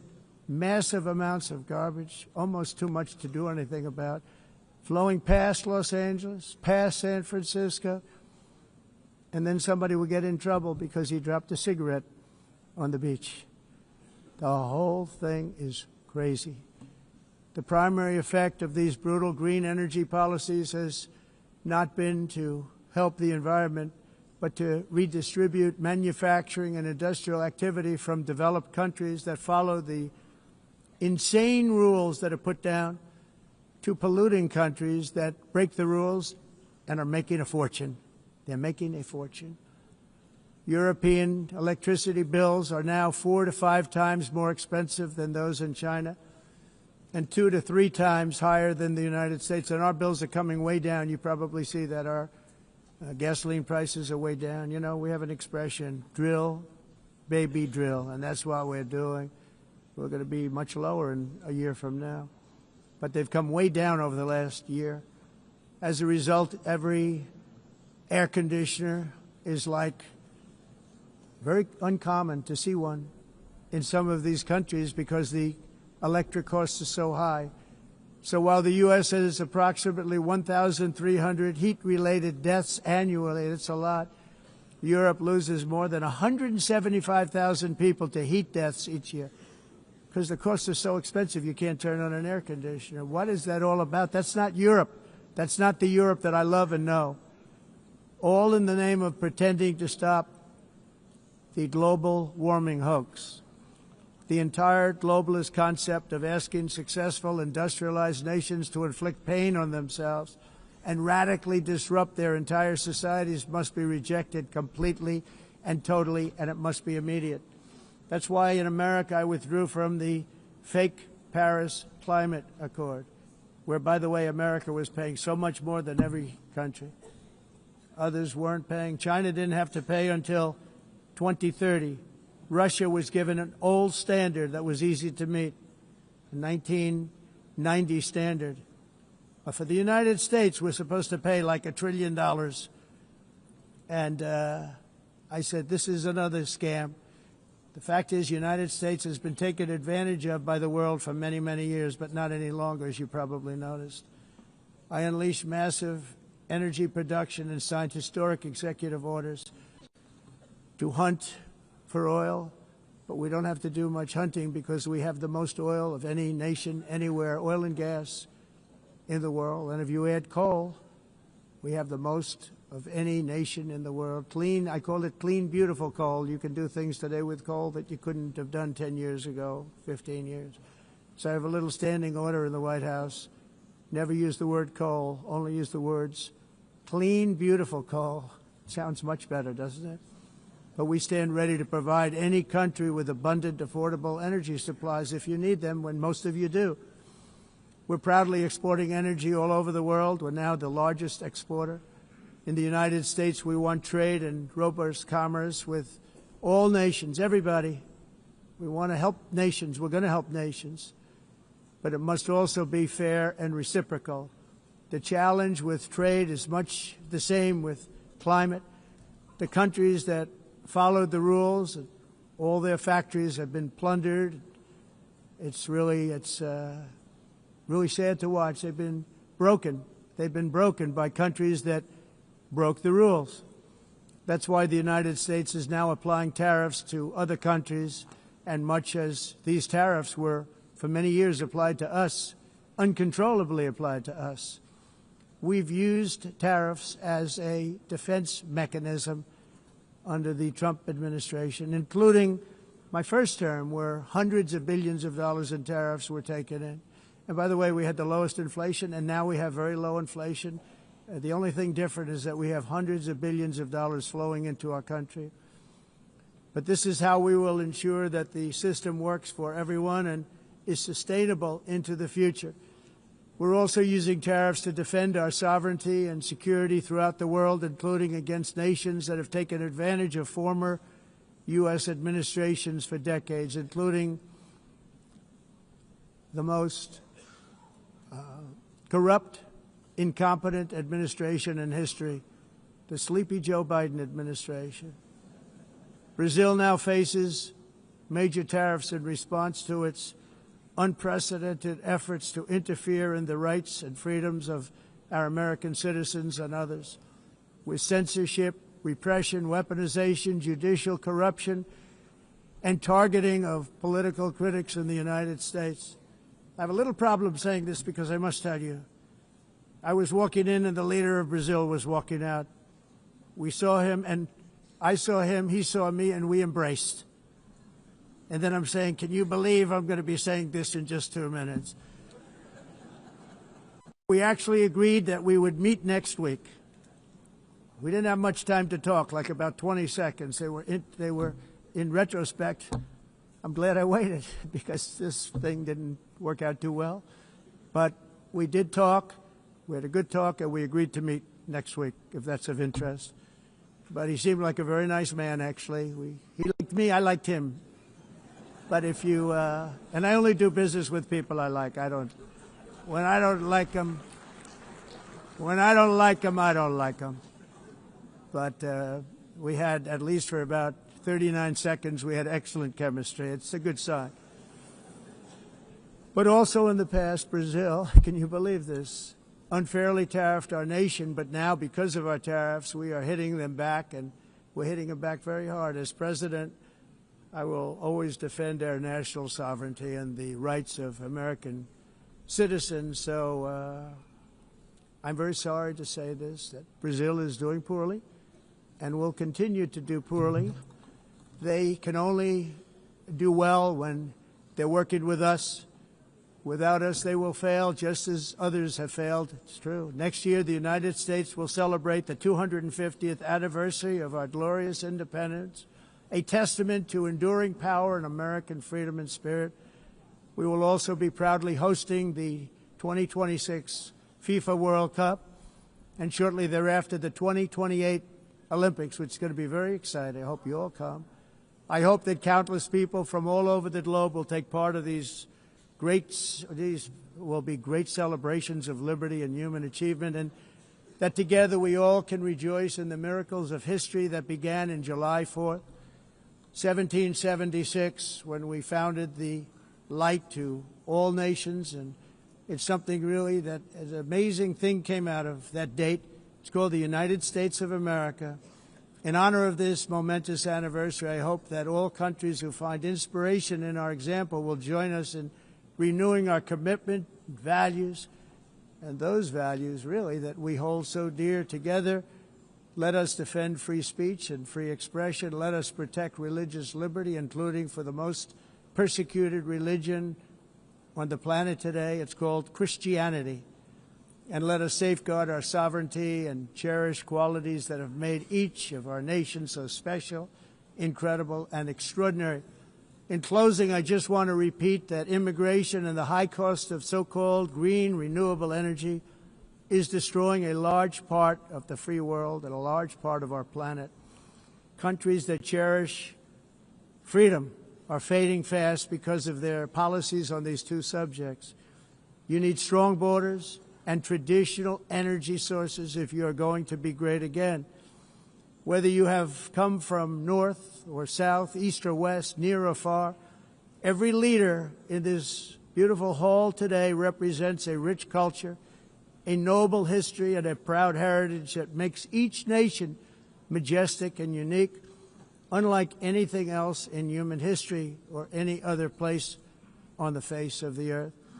From London to Lima, from Rome to Athens, from Paris to Seoul, from Cairo to Tokyo and Amsterdam to right here in New York City, we stand on the shoulders of the leaders and legends, generals and giants, heroes and titans who won and built our beloved nations, all of our nations, with their own courage, strength, spirit, and skill. Our ancestors climbed mountains, conquered oceans, crossed deserts, and trekked over wide open plains. They charged into thunderous battles, plunged into grave dangers, and they were soldiers and farmers and workers and warriors and explorers and patriots. They built towns into cities, tribes into kingdoms, ideas into industries, and small islands into mighty empires. You're a part of all of that. They were champions for their people who never gave up and who never, ever gave in. Their values defined our national identities. Their visions forged our magnificent destiny. Everybody in this room is a part of it in your own way. Each of us inherits the deeds and the myths, the triumphs, the legacies of our own heroes and founders who so bravely showed us the way. Our ancestors gave everything for homelands that they defended with pride, with sweat, with blood, with life, and with death. Now the righteous task of protecting the nations that they built belongs to each and every one of us. So together let us uphold our sacred duty to our people and to our citizens. Let us protect their borders, ensure their safety, preserve their cultures, treasure, and traditions, and fight, fight, fight for their precious dreams and their cherished freedoms. And in friendship and really a beautiful vision, let us all work together to build a bright, beautiful planet, a planet that we all share, a planet of peace and a world that is richer, better, and more beautiful than ever before. That can happen. It will happen. It will happen, and I hope it can happen and start right now, right at this moment. We'll turn it around. We're going to make our countries better, safer, more beautiful. We're going to take care of our people. Thank you very much. It's been an honor. God bless the nations of the world. Thank you very much. Bye.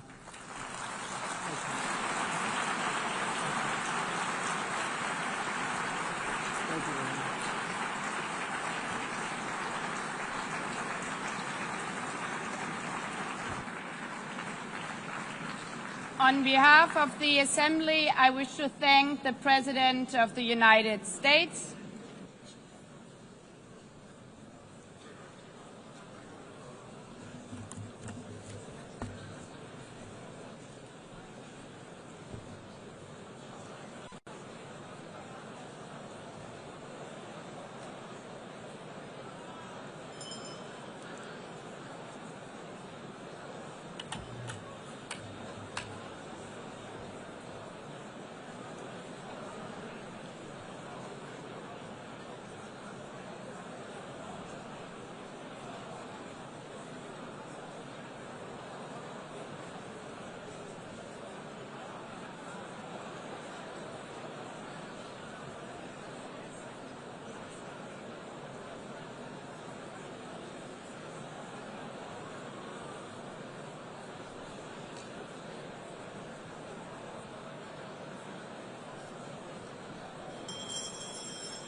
please be seated?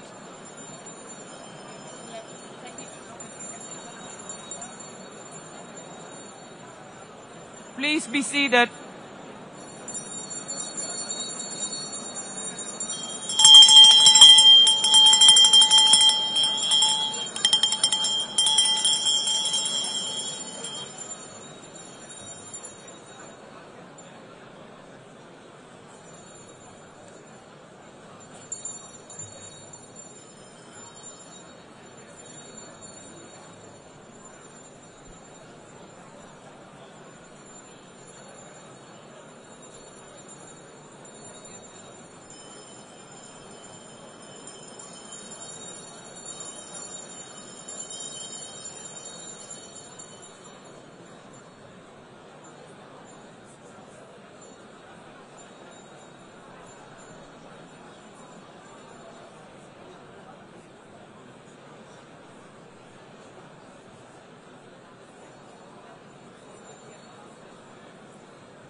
Excellencies, could you please take your seats in due respect to the next speakers? The second row, could you please take your seat right now?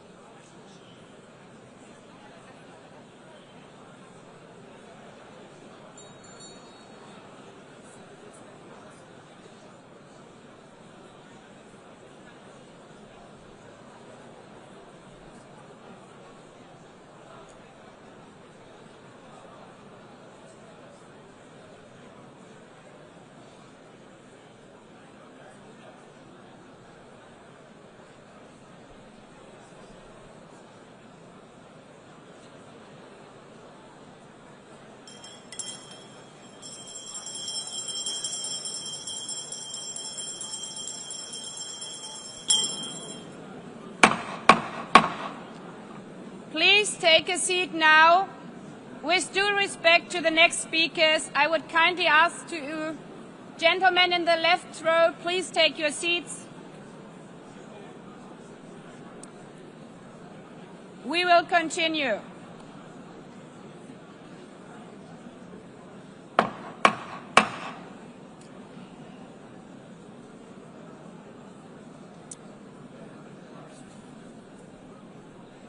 Excellencies, as we are receiving queries, I would like to assure you that don't worry, the UN teleprompters are working perfectly. And by this technical note, I would like to call on the next speaker. The Assembly will hear an address by His Excellency Prabowo Subianto, President of the Republic of Indonesia. I request protocol to escort His Excellency and invite him to address the Assembly.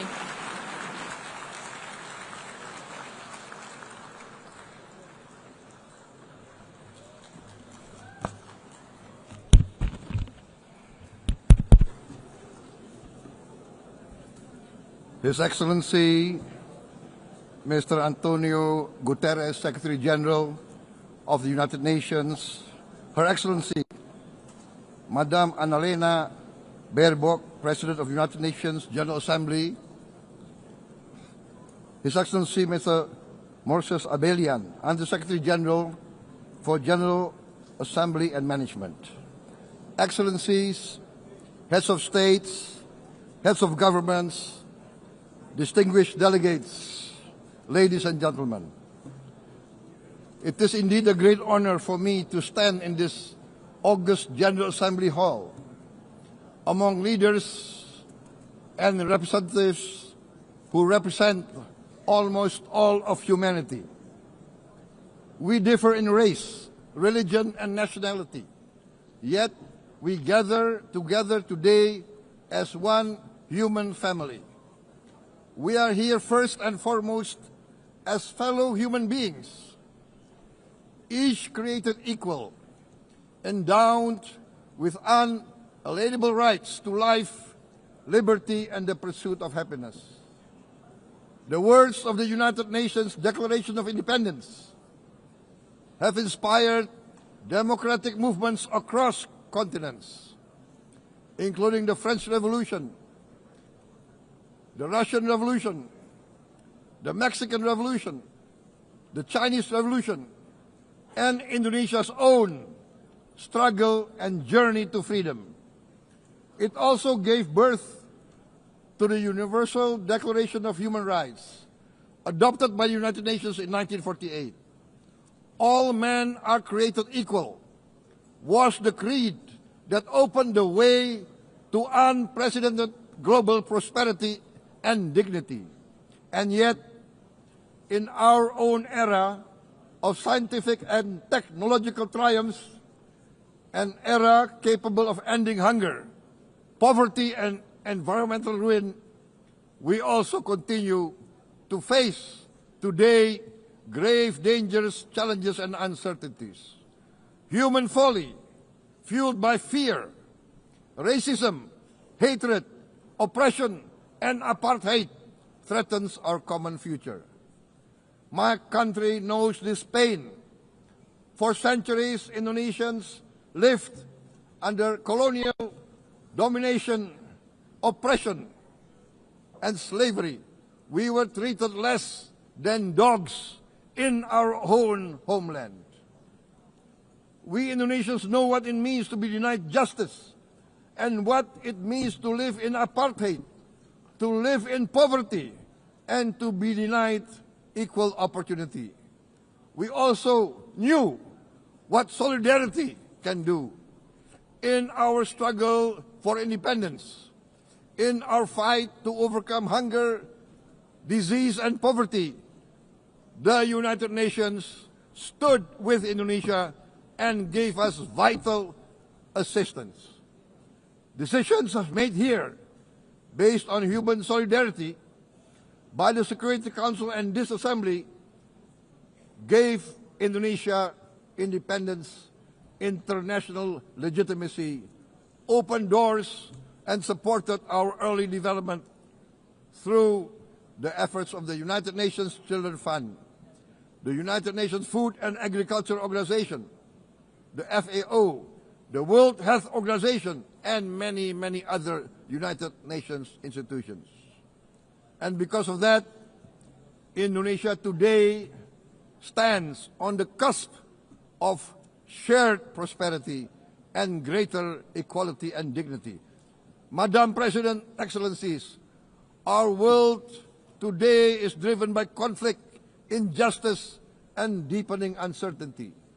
Every day we witness suffering, genocide, and blatant disregard for international law and human decency. In the face of these challenges, we must not give up. As the United Nations Secretary General said, we cannot give up. We cannot surrender our hopes or our ideals. We must draw closer, not drift apart. Together we must strive to achieve our hopes, our dreams.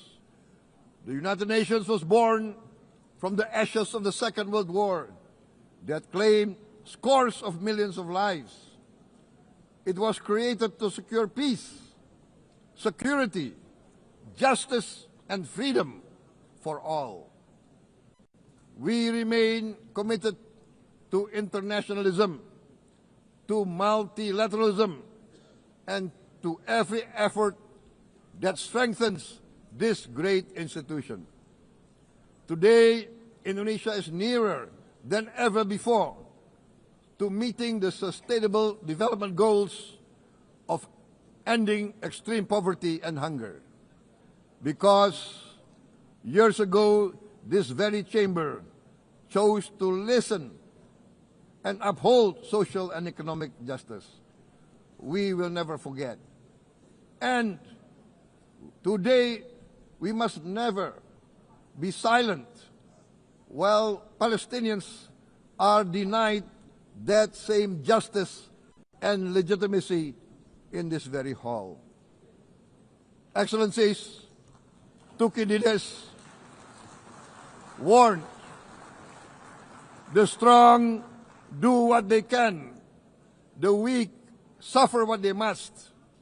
We must reject this doctrine. The United Nations exist to reject this doctrine. We must stand for all, the strong and the weak. Might cannot be right. Right must be right. Indonesia today is one of the largest contributors to United Peacekeeping Forces. We believe in the United Nations. We will continue to serve where peace needs guardians, not with just words, but with boots on the ground. If and when the United Nations Security Council and this great assembly decide Indonesia is prepared to deploy 20,000 or even more of our sons and daughters to help secure peace in Gaza or elsewhere, in Ukraine, in Sudan, in Libya, everywhere when the peace needs to be enforced, peace needs to be guarded, we are ready. We will take our share of the burden, not only with our sons and daughters, we are also willing to contribute financially to support the great mission to achieve peace by the United Nations. Madam President, Excellencies, I propose to this Assembly a message of hope and optimism, grounded in action and execution. Today, we heard the speech of Madam President, the President of the United Nations General Assembly. Yes, it is true what she said. Without the International Civil Aviation Organization, will we be here today? Will we sit in this great hall? Without the United Nations, we cannot be safe. No country can feel secure. We need the United Nations, and Indonesia will continue to support the United Nations, even though we still struggle, but we know the world needs a strong United Nations. The world's population is growing. Our planet is under strain. Food, energy, and water insecurity haunt many nations. We choose to answer these challenges directly at home and to help abroad wherever we can. This year, Indonesia recorded the highest rice production and grain reserves in our history. We are now self-sufficient in rice, and we are starting now to export rice to other nations in need, including providing rice for Palestine. We are building resilient food supply chains, strengthening farmer productivity, investing in climate-smart agriculture to ensure food security for our children and for the children of the world. We are confident in a few years' time, Indonesia will be the granary of the world. As the world's largest island state, we testify before you that we are already experiencing the direct consequences of climate change, particularly the threat of rising sea levels. The sea level on the north coast of our capital city is increasing by 5 centimeters every year. Can you imagine in 10 years? Can you imagine in 20 years? For this, we are forced to build a giant seawall, 480 kilometers in length. It will take us maybe 20 years, but we have no choice. We have to start now. Therefore, we choose to confront climate change not by slogans, but by immediate steps. We are committed to meeting our 2015 Paris Agreement obligations. We aim to achieve net zero emission by 2060, and we are very confident we can achieve net zero emission much earlier. We aim to reforest more than 12 million hectares of degraded forest, to reduce forest degradation, to empower local communities with quality green jobs for the future. Indonesia is shifting decisively from fossil fuel-based development towards renewable-based development. From next year, most of our additional power generation capacity will come from renewables. Our goal is clear: to lift all of our citizens out of poverty and make Indonesia a hub for solutions to food, energy, and water security. Madam President, Excellencies, we live in a time when hatred and violence can seem to be the loudest voices. But beneath this loud noise lies a quieter truth, that every person longs to be safe, to be respected, to be loved, and to leave a better world to their children. Our children are watching. They are learning leadership, not from textbook, but from our choices. Today, still, a catastrophic situation in Gaza is unfolding before our eyes. At this very moment, the innocent are crying for help, are crying to be saved. Who will save them? Who will save the innocent? Who will save the old and women? Millions are facing danger at this very moment. As we sit here, they are facing trauma. They are facing irreparable damage to their bodies. They are dying of starvation. Can we remain silent? Will there be no answer to their screams? Will we teach them that the human family can rise to the challenge? Madam President, we must act now. Many speakers said that. We must stand for a multilateral order where peace, prosperity, and progress are not the privilege of a few, but the right of all. With a strong United Nations, we can build a world where the weak do not suffer what they must, but live the justice that they deserve. Let us continue humanity's great journey of ideals, the selfless aspirations that created the United Nations. Let us use science to uplift, not use science to destroy. Let rising nations help others to lift themselves. I am convinced that the leaders of the great world civilizations of the West, of the East, of the North, of the South, leaders of America, Europe, of India, China, the Islamic world, the whole world, I am convinced they will rise to their role demanded by history. We are all hopeful that the leaders of the world will show great statesmanship, great wisdom, restraint, humility, overcome hate, overcome suspicion.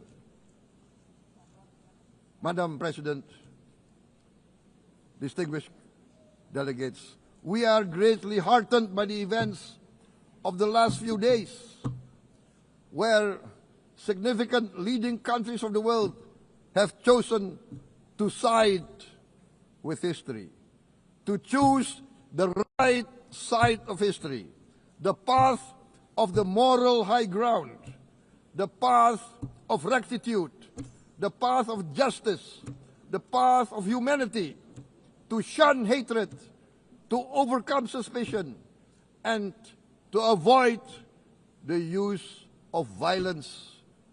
The use of violence will beget violence. No one country can bully the whole community of the human family.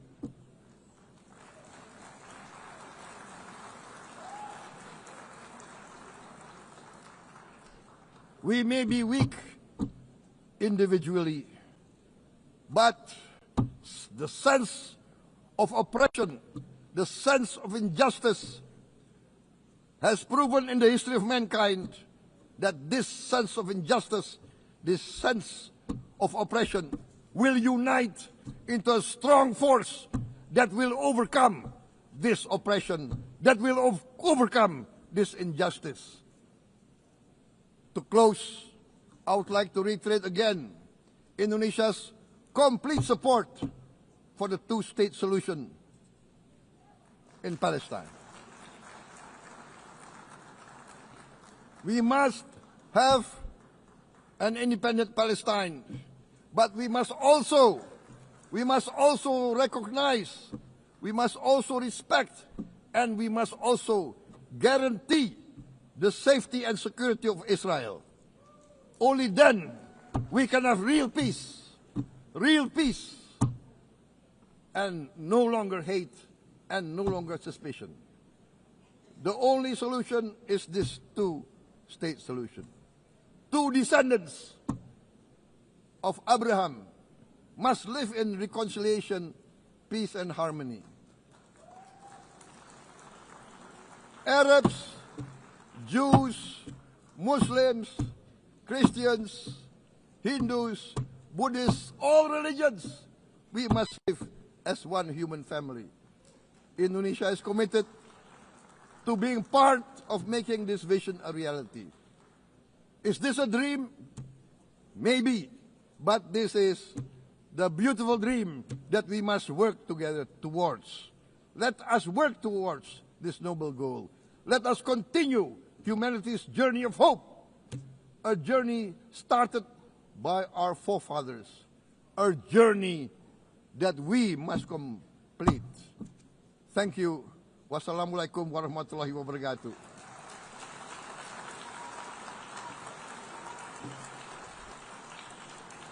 Shalom. Om Santi, Santi, Santi Om. Namo Buddhaya. Thank you very much. May God bless us all. May peace be upon us. Thank you very much. Thank you. On behalf of the Assembly, I wish to thank the President of the Republic of Indonesia.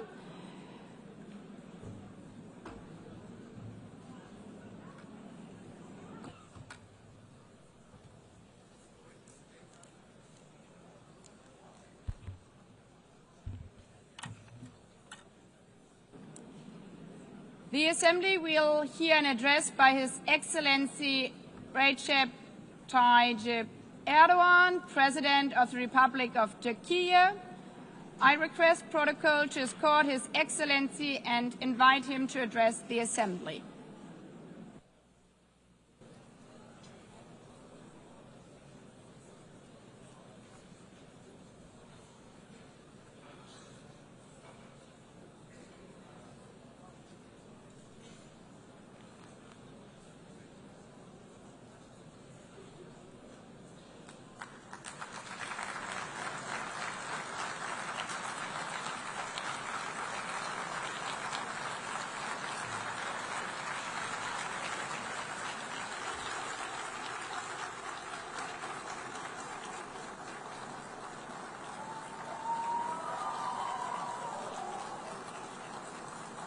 Sayın Başkan, değerli devlet ve hükümet başkanları, Sayın Genel Sekreter, kıymetli delegeler, sizleri şahsım ve milletim adına en kalbi duygularımla selamlıyorum. Birleşmiş Milletler 80. Genel Kurulu'nun tüm insanlık için hayırlara vesile olmasını temenni ediyorum. İnsanlığın ortak vicdanını temsil eden bu kürsüden sizlere bir kez daha hitap etmekten büyük bir bahtiyarlık duyuyorum. Genel Kurul Başkanlığını tamamlayan Sayın Yang'ı tebrik ediyor. Bu görevi devralan Sayın Berbok'a başarılar diliyorum. Konuşmamın hemen başında Filistin'in giderek artan sayıda ülke tarafından tanındığı bir dönemde Filistin Devlet Başkanı Sayın Mahmud Abbas'ın bugün bizzat aramızda olamayışından duyduğum üzüntüyü ifade etmek istiyorum. Biz bugün bu kürsüde kendi vatandaşlarımızla birlikte sesi kısılmak istenen Filistin halkına tercüman olmak için de bulunuyoruz. Filistin devletini tanıyacağını açıklayan tüm ülkelere teşekkür ediyor. Henüz bu kararı almayan devletleri ise bir an önce harekete geçmeye çağırıyorum. Sayın Başkan, değerli üyeler, Birleşmiş Milletler şartı bundan 80 yıl önce San Francisco'da imzalandı ve 24 Ekim 1945'te yürürlüğe girdi. Birleşmiş Milletler Kuruluş Şartı'nın ilk maddesinin ilk kelimelerini burada tekrar hatırlatmak isterim. Birleşmiş Milletler'in amacı uluslararası barış ve güvenliği korumaktır. Evet, bizler bu salonda Birleşmiş Milletler'in 80. yaşını kutlarken dünyanın birçok bölgesinde kuruluş şartının ilk maddesinin ilk kelimelerine gölge düşürecek vahim hadiseler yaşanıyor. Özellikle Gazze'de gözlerimizin önünde 700 günü aşkın bir süredir soykırım devam ediyor. Biz toplantı halindeyken dahi Gazze'de şu anda siviller katlediliyor. Gazze'de ölen sivillerin sayısı 65 bini geçti. Enkaz altında kaç cenazenin olduğu henüz bilinmiyor. Ölenlerin 20 binden fazlası çocuk. İsrail tarafından Gazze'de son 23 aydır her saat, evet her saat bir çocuk acımasızca hayattan kopartılıyor. Bunlar sayı değil dostlar. Hepsi birer can, birer masum insan. Şu anda sadece silahlarla değil, açlık silahıyla da insanlar öldürülüyor. 21. yüzyılda medeni dünyanın bakışları altında 146'sı çocuk, 428 kişi açlıktan hayatını kaybetti ve sayı her geçen gün artıyor. Şimdi size Gazze'deki günlük hayatı anlatan bir fotoğraf göstereceğim. Birinci fotoğraf, gördüğünüz gibi ellerinde leğenli kadınlar. Lütfen hepimiz elimizi vicdanımıza koyup cevap verelim. 2025 yılında böyle bir gaddarlığın makul bir sebebi olabilir mi? Fakat insanlık adına bu utanç manzarası Gazze'de 23 aydır her gün tekrar ediyor. 365 kilometre kare içinde yaşayan 2,5 milyon Gazze'li her gün yerinden ediliyor, her gün bir başka bölgeye göçe zorlanıyor. Gazze'nin sağlık altyapısı tamamen çökmüş durumda. Doktorlar öldürüldü ya da gözaltına alındı. Ambulanslar vuruldu. Hastaneler bombalandı. Yıkıldı. Tedavi mümkün değil. Operasyon mümkün değil. İlaç bulmak mümkün değil. Dostlar, bakın Tayyip Erdoğan olarak içim yanarak, içim kan ağlayarak söylüyorum. Henüz 2-3 yaşındaki elleri, kolları, bacakları olmayan masum yavrucuklar bugün maalesef Gazze'nin olağan fotoğrafı haline gelmiştir.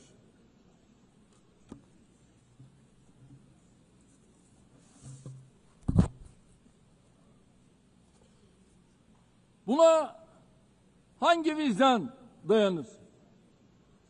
Hangi vicdan buna sessiz kalabilir? Çocukların açlıktan, ilaçsızlıktan öldüğü bir dünyada huzur olur mu? Hepimiz anne babayız.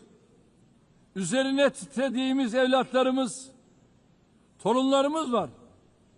Burada, Amerika'da, Avrupa'da, dünyanın her yerinde bir çocuğun eline küçük bir diken batsa anne babaların yüreği yanıyor, ama Gazze'de çocukların elleri, kolları, bacakları anestezi yapılmadan ampute ediliyor.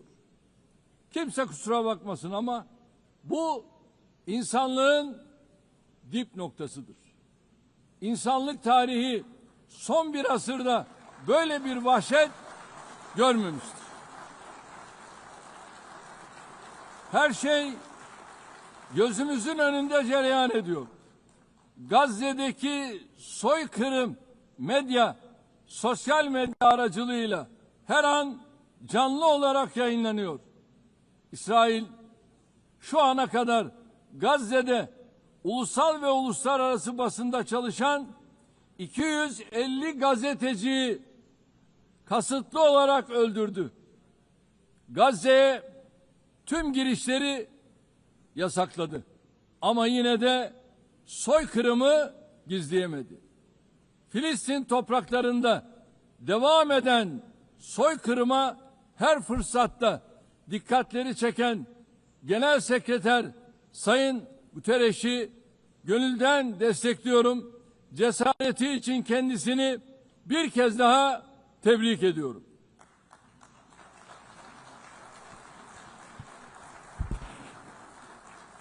Ancak Birleşmiş Milletler Gazze'de kendi çalışanlarını dahi maalesef koruyamamıştır. Gazze'de insanlara yardım için koşturan 500 kişi öldürülmüştür. Ve bunların 326'sı Birleşmiş Milletler personelidir. Sayın Başkan, değerli üyeler, bakınız, soykırım tıpkı Holocaust gibi insanların toplu halde iması için kullanılan utanç verici, insanlık dışı, barbarca bir kavramdır. Oysa bugün Gazze'de sadece insanlar öldürülmüyor. Gazze'de hayvanlar hedef alınarak öldürülüyor. Gazze'de tarım alanları, bahçeler, ağaçlar, otlar, Gazze'de asırlık zeytin ağaçları yok ediliyor. Gazze'de sular yok ediliyor, kirletiliyor. Gazze'de binalar, evler, kütüphaneler, hastaneler, okullar, camiler, kiliseler, tarihi yapılar bilinçli bir şekilde yıkılıyor.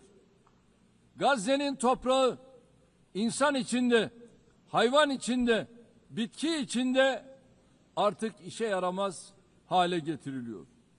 İşte sizlere bir başka fotoğrafta. Şimdi size soruyorum. Elimdeki şu fotoğrafın güvenlik arayışıyla ne ilgisi var? Bunun adı canlıya düşmanlık. Hayata düşmanlık değil midir? Bu kürsüden açık açık ifade ediyorum. Gazze'de bir savaş yoktur. Gazze'de iki taraftan söz edilemez. Gazze'de bir yanda elinde en modern, en öldürücü silahlar olan düzenli ordu, diğer tarafta ise masum siviller, masum çocuklar vardır. Bu terörle mücadele değildir. Bu 7 Ekim olayı öne sürülerek yürütülen bir işgal, tehcir, sürgün, soykırım, daha doğrusu bir toplu kıyım politikasıdır. Bugün Gazze Hamas bahanesiyle yok edilirken eş zamanlı olarak Hamas'ın yönetimde olmadığı Batı Şeria'da adım adım işgal edilmekte, infazlarla masum siviller katledilmektedir. Üstelik İsrail Gazze ve Batı Şeria ile sınırlı kalmıyor, Suriye'ye, İran'a, Yemen'e, Lübnan'a saldırılar düzenleyerek bölge barışını da tehdit ediyor. En son arabulucu Katar'da ateşkes müzakereleri için toplantı yapan heyete İsrail saldırısı gerçekleşmiştir. Katar'a yönelik saldırı göstermiştir ki İsrail yönetimi tamamen kontrolü kaybetmiştir. Netanyahu'nun barış yapmaya da rehineleri kurtarmaya da niyetinin olmadığı bir kez daha anlaşılmıştır. Sadece komşuları değil, Orta Doğu'daki tüm ülkeler İsrail hükümetinin pervasız tehditlerine muhatap oluyor. Şunun da farkına varalım. İsrail'in artan saldırganlığı sebebiyle Avrupa başta olmak üzere Batı'da 2. Dünya Savaşı sonrası ortaya çıkan değerler de çok ağır yara almıştır. En temel insan hakları, ifade özgürlüğü, basın özgürlüğü, gösteri ve protesto özgürlüğü, kadın hakları, çocuk hakları, demokrasi, eşitlik, adalet gibi kavramlar rafa kaldırılmıştır. Gelinen noktada hepimiz şu gerçeği görmek zorundayız. Değerli dostlar, vaat edilmiş topraklar saplantısıyla hareket eden İsrail yönetimi yayılmacı bir politikayla bölge barışına ve insanlığın müşterek kazanımlarına kastetmektedir. 3 semavi dinin kutsal beldesi, insanlığın ortak mirası olan Kudüs-ü Şerif bu radikalizmin doğrudan hedefidir. Vicdan sahibi Musevileri de rahatsız eden, onların da tasvip etmediği, dahası tüm dünyada antisemitizmi körükleyen bu cinnet hali artık daha fazla devam edemez.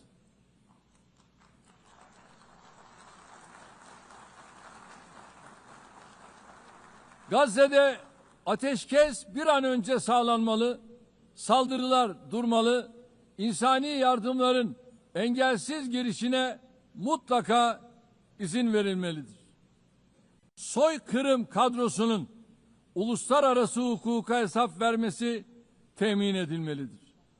İnşallah bu mutlaka gerçekleşecektir. Gazze'de yaşanan barbarlığa karşı sesini yükseltmeyen, tavır almayan herkes bu vahşetin sorumluluğuna ortaktır. Buradan bütün devlet ve hükümet başkanlarına samimiyetle sesleniyorum. Gün bugündür. Gün insanlık adına Filistinli mazlumların yanında dimdik durma günüdür. Halklarınız Gazze'deki barbarlığa tepki gösterirken gelin sizler de adım adım cesaretinizi gösterin. Çocukları büyüttüğü Gazze'ye karşı insanlık görevinizi yerine getirin. Bu vesileyle dünyanın farklı ülkelerinde Gazze'li mazlumlara sahip çıkmak için meydanları dolduran Gazze'li masumlara destek olmak için denizlere yelken açan akademisyeniyle, sanatçısıyla, siyasetçisiyle, aktivistiyle, öğrencisiyle tüm Filistin savunucularına en kalbi selamlarımı yolluyorum.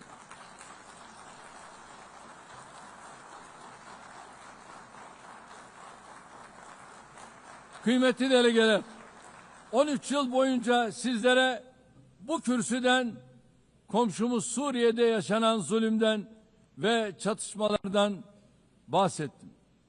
Nasıl bugün Gazze'li mazlumlar için sesimizi yükseltiyorsak, 13 yıl süresince de Suriyelilerin feryatlarına dikkat çektik. Burada onların da sesi, nefesi olduk.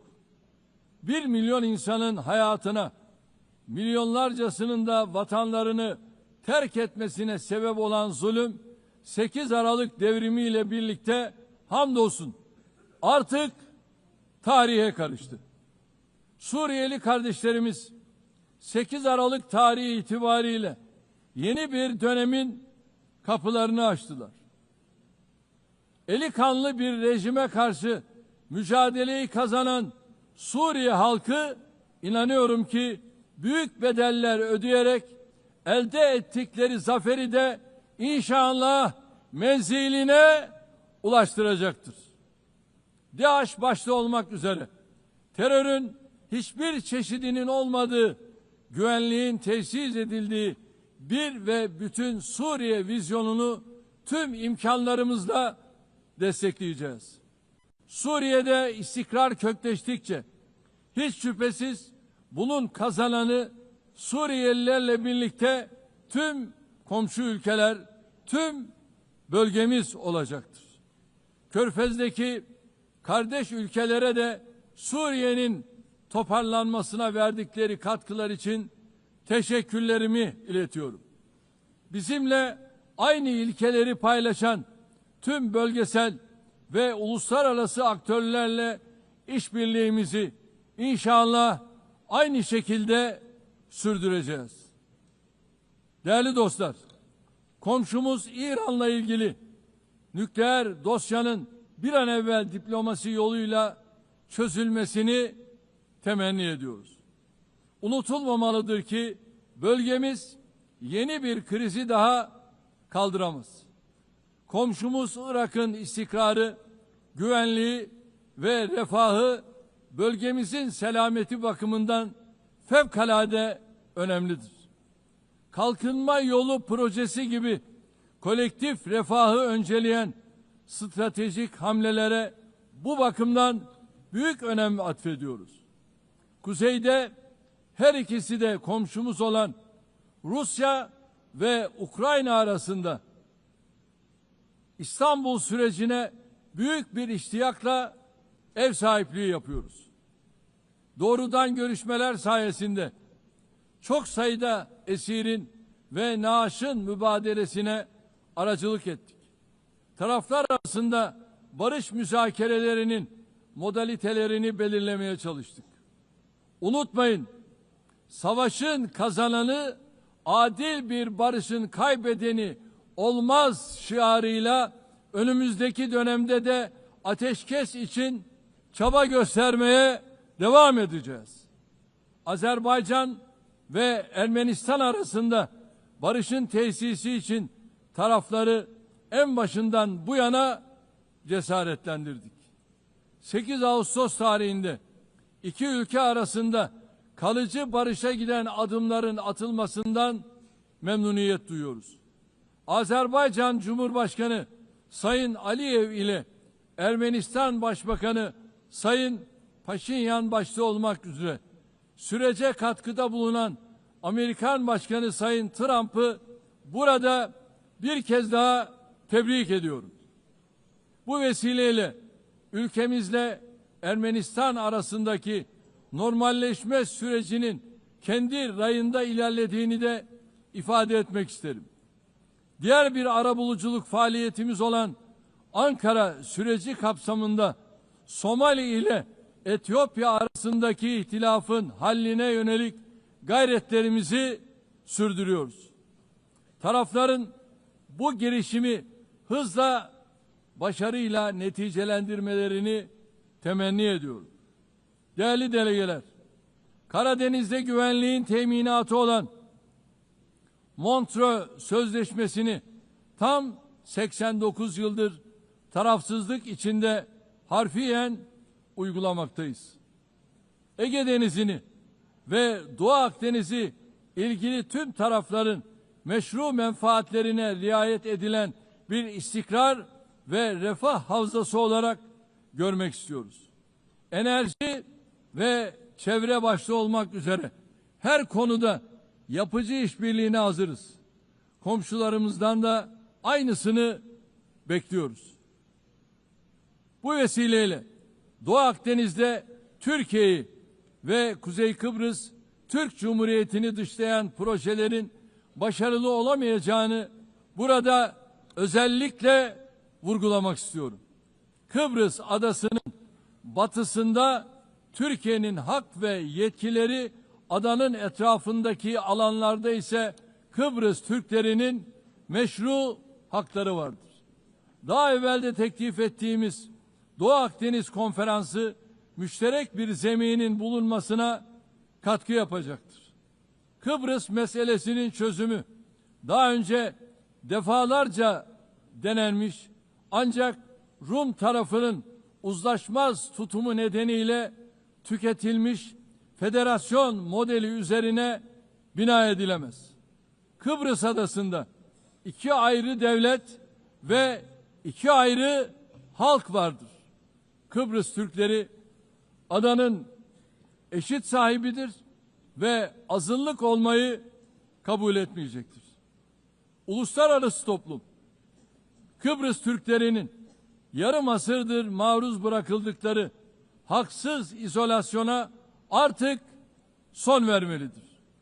Son 3 Birleşmiş Milletler Genel Kurulu'nda yaptığım çağrıyı bugün bir kere daha tekrarlıyor. Uluslararası toplumu Kuzey Kıbrıs Türk Cumhuriyeti'ni tanımaya, diplomatik, siyasi ve ekonomik ilişkiler kurmaya davet ediyorum. Sayın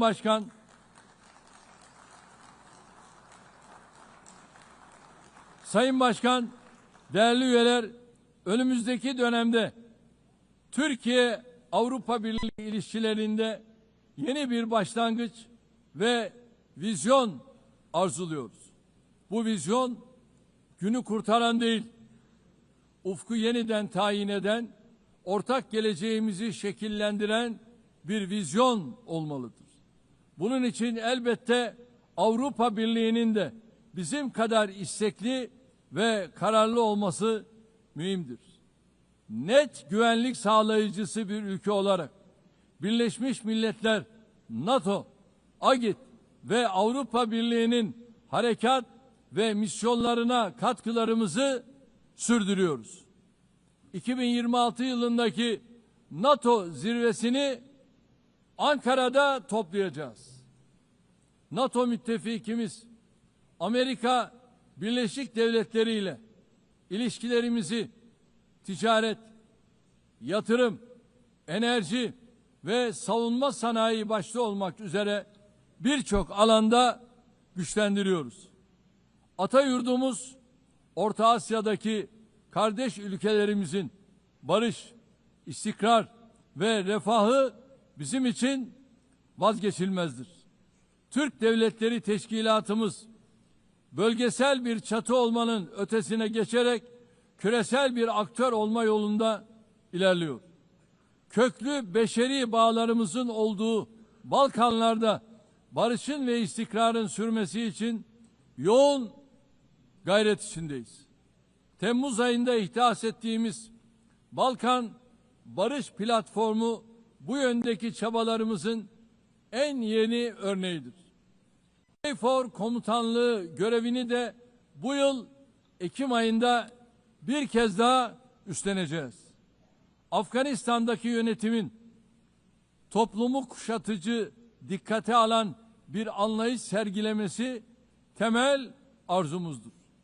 Yeniden toparlanma sürecinde uluslararası toplumun Afgan halkını yalnız bırakmamasıdır.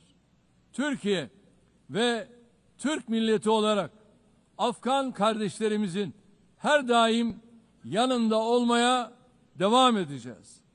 Değerli dostlar, Güney Asya'da barış ve istikrarın muhafazasını son derece önemli görüyoruz. Nisan ayında Pakistan ve Hindistan arasındaki çatışmaya varan bu gerilimde varılan ateşkesten memnuniyet duyuyoruz. İki ülke arasında terörle mücadelede işbirliğini önemsiyoruz. Keşmir meselesinin Birleşmiş Milletler Güvenlik Konseyi kararları temelinde Keşmirli kardeşlerimizin beklentileri ekseninde diyalogla çözülmesini destekliyoruz.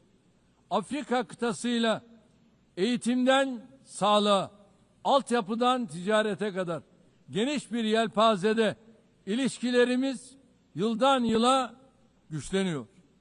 Somali'nin terörle mücadelesine gereken her türlü desteği verirken insani yardım faaliyetlerimizi de sürdürüyoruz. Sudan'da 2 yılı aşkın süredir devam eden çatışma ortamı bizleri ziyadesiyle üzmektedir.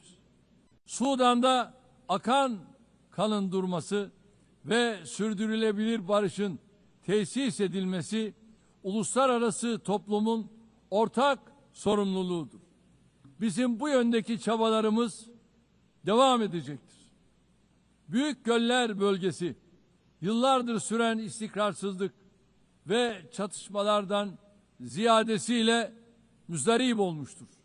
Kongo Demokratik Cumhuriyeti'nin doğusunda yaşanan çatışmalar bir an önce çözülmelidir. Amerika'nın arabuluculuğu ve Katar'ın kolaylaştırıcılığında yürütülen gayretleri samimiyetle destekliyoruz. Batı Afrika'da bilhassa sahil havzasında artan terör faaliyetlerini de endişeyle takip ediyoruz. Tarihi bağlarımızın bulunduğu bu bölge halklarının huzura ve istikrara kavuşmaları için çabalarımız devam edecektir. İlhamını çift başlı Selçuklu Kartalı'ndan alan bizim de 360 derecelik yaklaşımla yürüttüğümüz Türk dış politikasında Asya ülkeleriyle ilişkilerimiz büyük stratejik öneme sahiptir. Yeniden Asya girişimimiz çerçevesinde ASEAN başta olmak üzere bölgesel kuruluşlarla angajmanımız giderek derinleşiyor. Latin Amerika ve Karayipler bölgesiyle münasebetlerimizi ortaklık ruhuyla ve kazan yaklaşımıyla geliştirmeye büyük önem atfediyoruz. Bölgedeki tüm ülkelerle kurmuş olduğumuz dostane bağları daha ileriye taşıma irademiz bakidir. Kıymetli delegeler, uluslararası ticarette artan korumacılık eğilimleri ve tedarik zincirlerinde yaşanan kırılmalar dünya ekonomisinde esaslı değişimlere yol açıyor. Mevcut sınamalarla başarılı mücadele için Dünya Ticaret Örgütü'nün yer aldığı kurallara dayalı uluslararası ticaretin reforme edilmesini destekliyoruz. Ucuz, güvenli ve sürdürülebilir enerjiye erişimi özellikle gelişmekte olan ülkelerin kalkınma hedeflerinin gerçekleştirilmesi için vazgeçilmez buluyorum. Çin'den Avrupa'ya uzanan ve stratejik önemi haiz Hazar geçişli Doğu-Batı ortak koridoru projesini ilerletiyoruz. Modern ulaştırma altyapımız ve Bakü-Tiflis-Kars hattıyla dünya ticaretinin gelişimine katkı sunuyoruz. Tabiata saygılı bir gelecek inşa etme hedefiyle çıktığımız yolda 2053 net sıfır emisyon hedefine doğru kararlılıkla ilerliyoruz. Eşim Emine Erdoğan'ın himayesinde yürüyen sıfır atık hareketinin tüm dünyada her yıl dalga dalga büyüyen, daha fazla insana ve kalbe ulaşan bir farkındalık halkasına dönüştüğünü görmek bizim için ayrı bir bahtiyarlıktır. Bu süreçte gelişmiş ülkelerin sorumluluklarını yerine getirmesi artık bir tercihten öte yükümlülük haline gelmiştir. Dünyada en fazla kalkınma yardımı yapan ülkelerden biri olarak Birleşmiş Milletler'in sürdürülebilir kalkınma hedeflerine ulaşılması için çaba harcıyoruz. 2030 hedeflerine erişmek ve dünyanın dört bir yanındaki yüz milyonlarca insanı onurlu yaşama kavuşturmak için küresel finansman mimarisinin kimseyi geride bırakmama anlayışıyla uyumlu hale getirilmesini savunuyoruz. Burada şunu da özellikle dikkatinizi çekerek söylemek istiyorum. Biz jeopolitik sınamalarla uğraşırken insanlık yapay zeka alanında olağanüstü bir sıçramaya şahitlik ediyor. Çığır açan bu teknolojilerin dönüştürücü gücü ve sunduğu nimetlerden hiçbir toplumun mahrum bırakılmaması gerekiyor. Yapay zeka teknolojileri yeni bir tahakküm aracı olarak değil, insanlığın lehine kullanılmalıdır. Ev sahipliğini yaptığımız en az gelişmiş ülkeler için Birleşmiş Milletler Teknoloji Bankası, dijital ve teknolojik açığın kapatılmasında kritik rol oynuyor. Hazırladığımız ve evrensel mutabakatla yakında imzayı açacağımız dijital dünyada çocuk hakları sözleşmesinin bu alanda küresel bir farkındalık oluşturacağına inanıyor. Çabalarımıza güçlü desteğinizi bekliyoruz.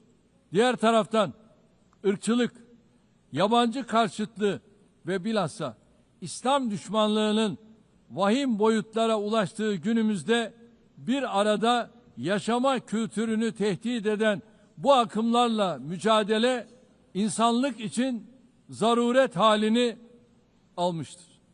Medeniyetler İttifakı Yüksek Temsilcisi Sayın Moratinos'un Birleşmiş Milletler Genel Sekreterinin İslamofobi ile mücadele özel elçisi olarak da atanması kıymetlidir. Geçen sene burada ifade ettiğim gibi aile kurumu günümüzde daha önce hiç olmadığı kadar tehdit altındadır. Kadın ve erkekten oluşan aileyi savunmak aynı zamanda insanı, fıtratı, yaşamı ve geleceği savunmak demektir. Türkiye olarak artan saldırılar karşısında aileyi savunmaya devam edeceğiz. Kıymetli delegeler, insanlığın bir daha savaş felaketi yaşamaması için kurulan Birleşmiş Milletler'in kökleri içinde bulunduğumuz karanlık döneme ışık tutacak değerlerle doludur. Genel Sekreter Sayın Guterres'in teşkilatımızı etkin ve verimli hale getirmek amacıyla başlattığı Birleşmiş Milletler 80 girişimine desteğimiz tamdır. Bu girişimin Birleşmiş Milletler'in tüm faaliyetlerini daha da güçlendirecek bir süreç olarak başarıya ulaşmasını temenni ediyorum. Bu sürece İstanbul'u bir Birleşmiş Milletler merkezi haline getirme vizyonumuzdan da hareketle güçlü destek vermeye hazırız. 80. yılda Birleşmiş Milletleri kuruluş ruhuna döndürecek adımları atmak hepimizin ortak sorumluluğudur. Biz güçlünün haklı olduğu değil, haklının güçlü olduğu bir sistem kurulana kadar dünya 5'ten büyüktür demeye devam edeceğiz.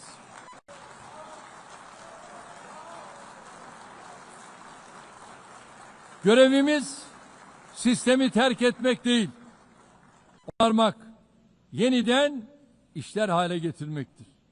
Hiç şüphesiz daha adil bir dünya mümkündür.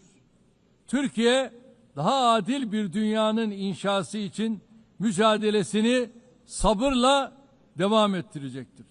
Rabbim yar ve yardımcımız olsun diyorum. Hepinizi bir kez daha sevgi ve saygıyla selamlıyorum. Kalın sağlıcakla.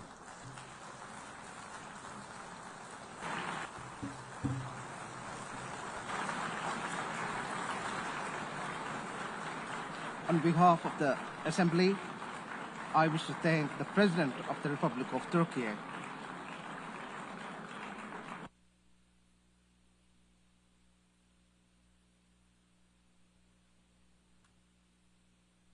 The Assembly will hear an address by Her Excellency Dina Ercilia Boluarte Segara, President of the Republic of Peru.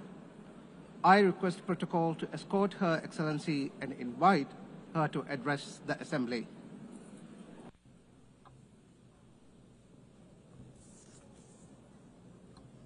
Señora Presidenta de la Asamblea General, Ana Elena Barboc, señor Secretario General de las Naciones Unidas, Antonio Guterres, señoras y señores, jefes de Estado y señoras presentes en esta magna asamblea. El Perú es el centro y cuna de grandes civilizaciones milenarias, siendo la última el imperio de los incas, que dejó un legado de grandeza. Somos herederos asimismo del virreinato del Perú, que abarcó las 2/3 partes de América del Sur.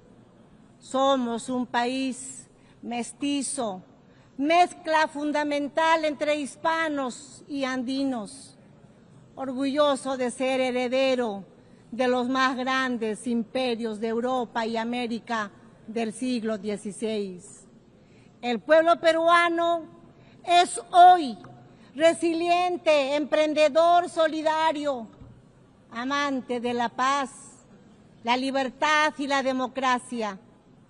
Nuestros grandes escritores, Mario Vargas Llosa y José María Arguedas, compartieron la idea de que el Perú es país de todas las sangres.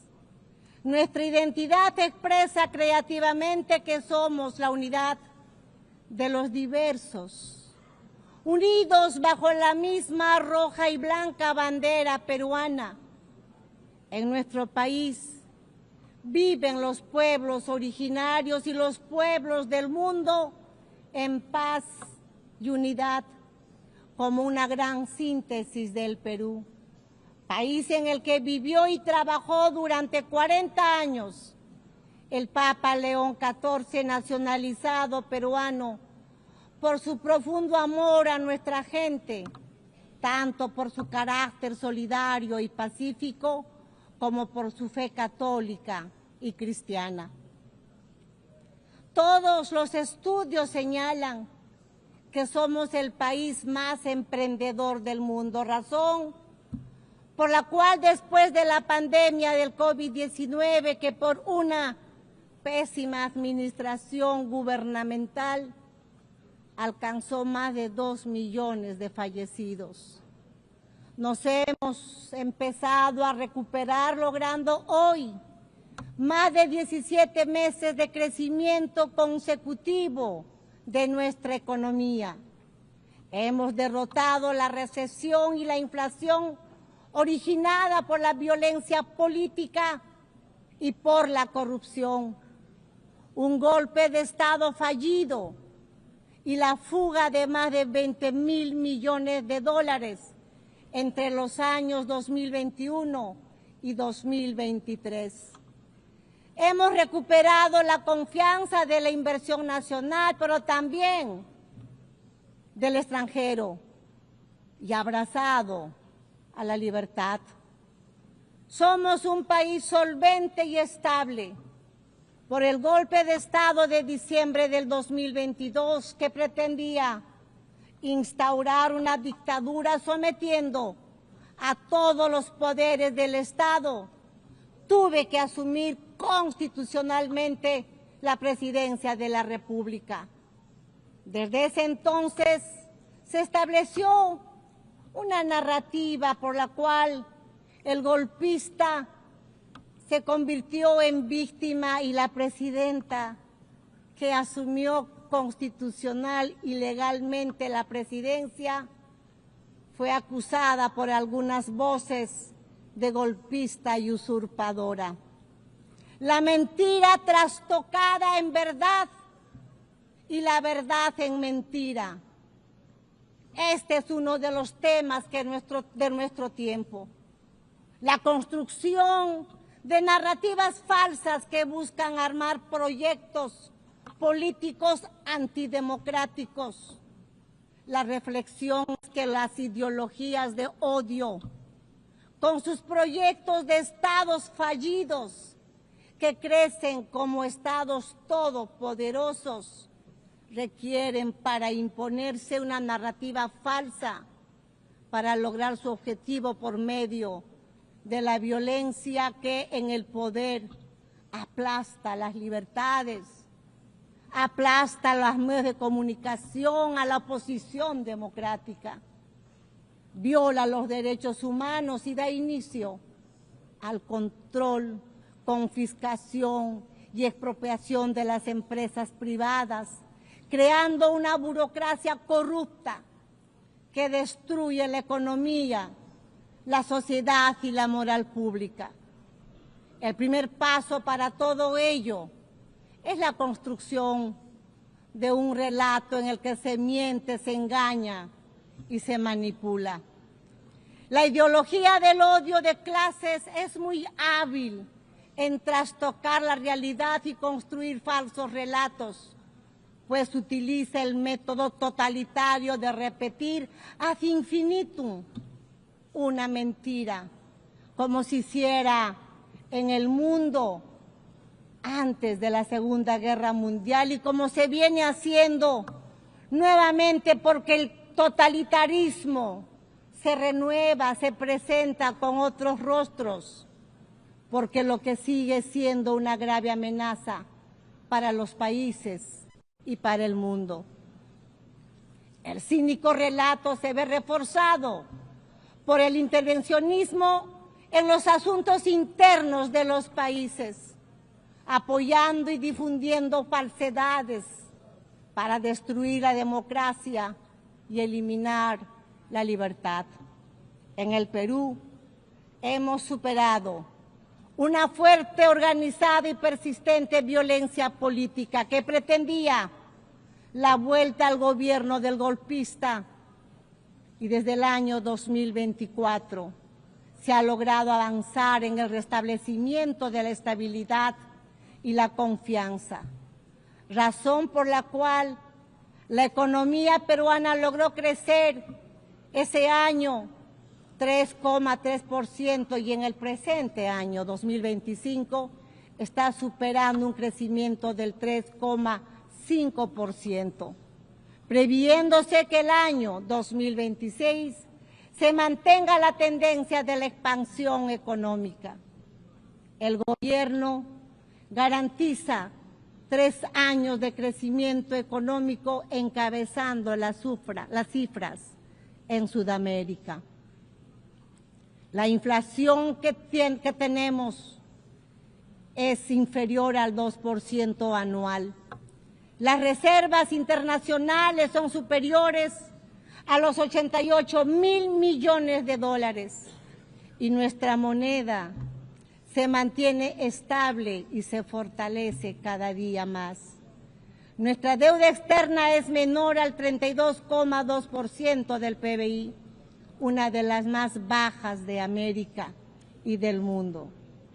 Nuestro déficit fiscal este año será de 2,2% anual.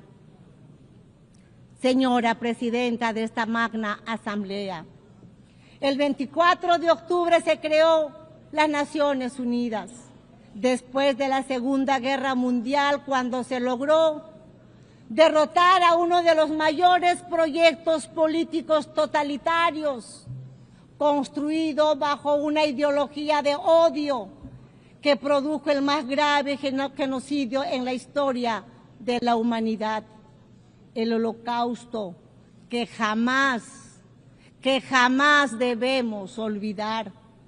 Esa nefasta guerra causó la muerte de 60 millones de seres humanos.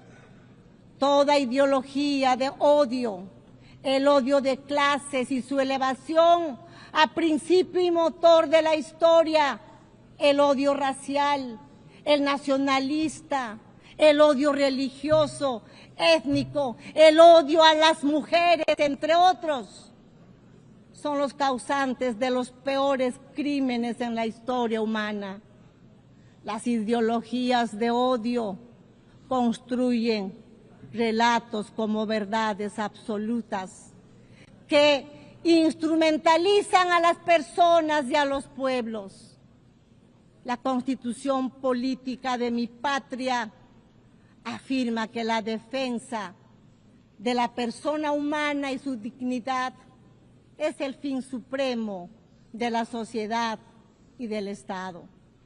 El Perú rechaza, en consecuencia, los dos principales relatos de odio en el mundo: el odio de clases y el odio religioso, origen de guerras y violencia humana.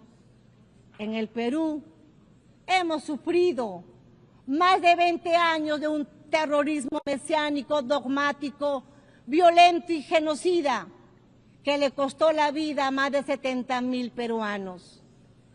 El terrorista odia las elecciones y el derecho ciudadano a elegir y a ser elegido. Cuando participa, lo hace para destruir la democracia desde adentro. Sin embargo, el relato que se ha querido imponer es una mentira flagrante. Las Fuerzas Armadas y policiales que defendieron la vida y la libertad de los peruanos son acusados de violar los derechos humanos, convirtiéndose así los héroes, defensores de la vida, la democracia y la libertad, en victimarios, y los terroristas en víctimas. Así, los héroes que defendieron la democracia son perseguidos en juicios que se prolongan por décadas, mientras que los terroristas son indemnizados y considerados víctimas. El mundo al revés. La ONU, Presidenta, ha sido un hito fundamental en el siglo XX. Pero en el siglo XXI debemos estar más atentos. Es nuestro deber impedir que el mundo se precipite hacia nuevos genocidios y nuevas violencias. No es aceptable en un mundo civilizado que un país invada a otro, utilizando un relato falso para justificar una guerra que ataca principalmente a la población.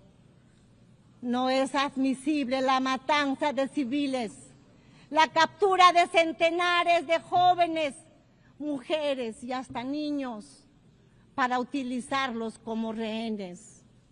Vivimos ante la amenaza del crimen internacional organizado.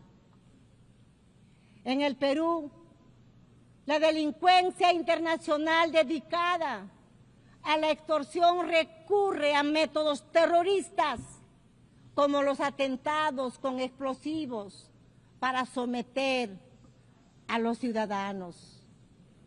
Estas organizaciones criminales que utilizan armas de guerra han creado mecanismos financieros para lavar el dinero manchado de sangre, remitiendo grandes sumas a sus países de origen.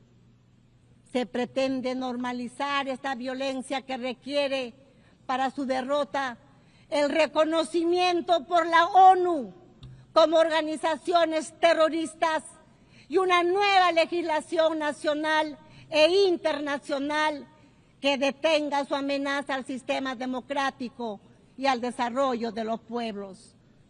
Es imperativo, asimismo, actuar contra el narcotráfico y la minería ilegal que destruye el medio ambiente, contaminan los ríos y condena a los pueblos y a las personas a la esclavitud. El crimen internacional tiene sometidas a miles de mujeres extraídas de sus hogares, de sus países con violencia y engaños y explotadas y privadas de su libertad.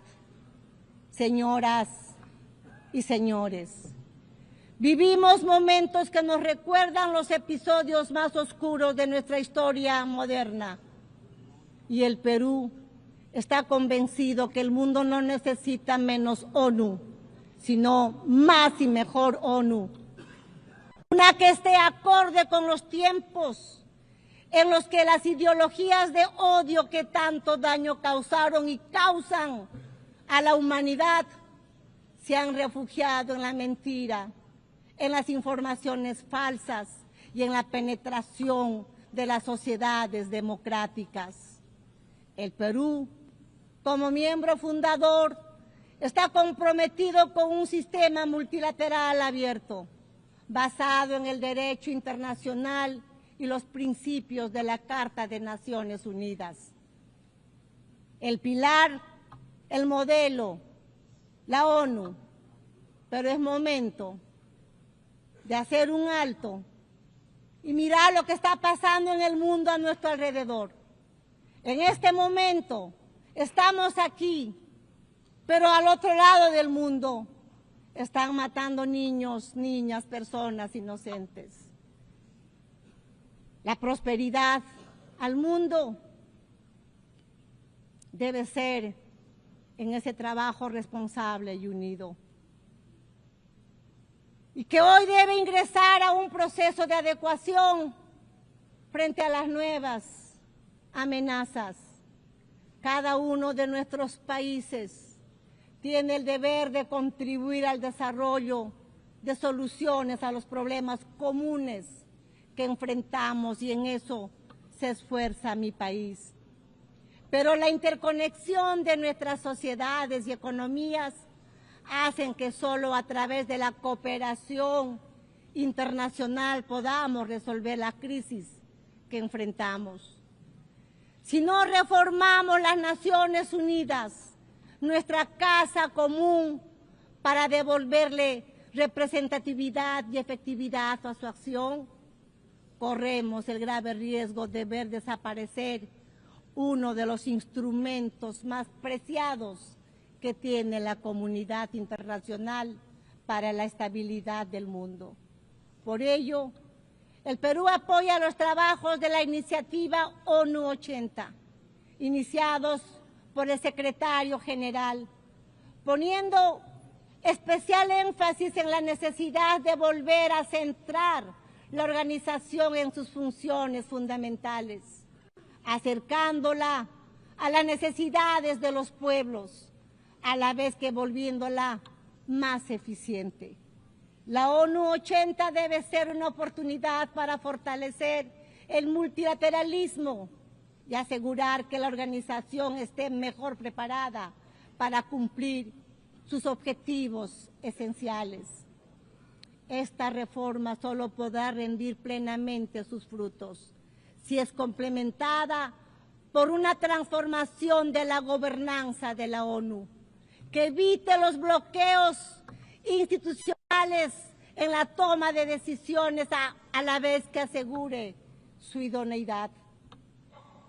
Señoras y señores, en el Perú, nuestro gobierno trabaja en el cumplimiento de sus compromisos, tanto como su población como con la comunidad internacional, enfrentando la amenaza del crimen organizado, resultado de la descomposición de gobiernos tiránicos y haber provocado la migración a países como el nuestro.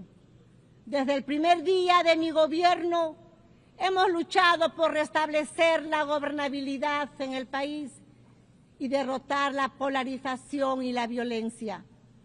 En el Perú rige la plena separación de poderes y el Estado de Derecho, el respeto a la libertad y a los derechos humanos. Mi gobierno es el más estable en un periodo de 5 años en el que se han sucedido 5 presidentes.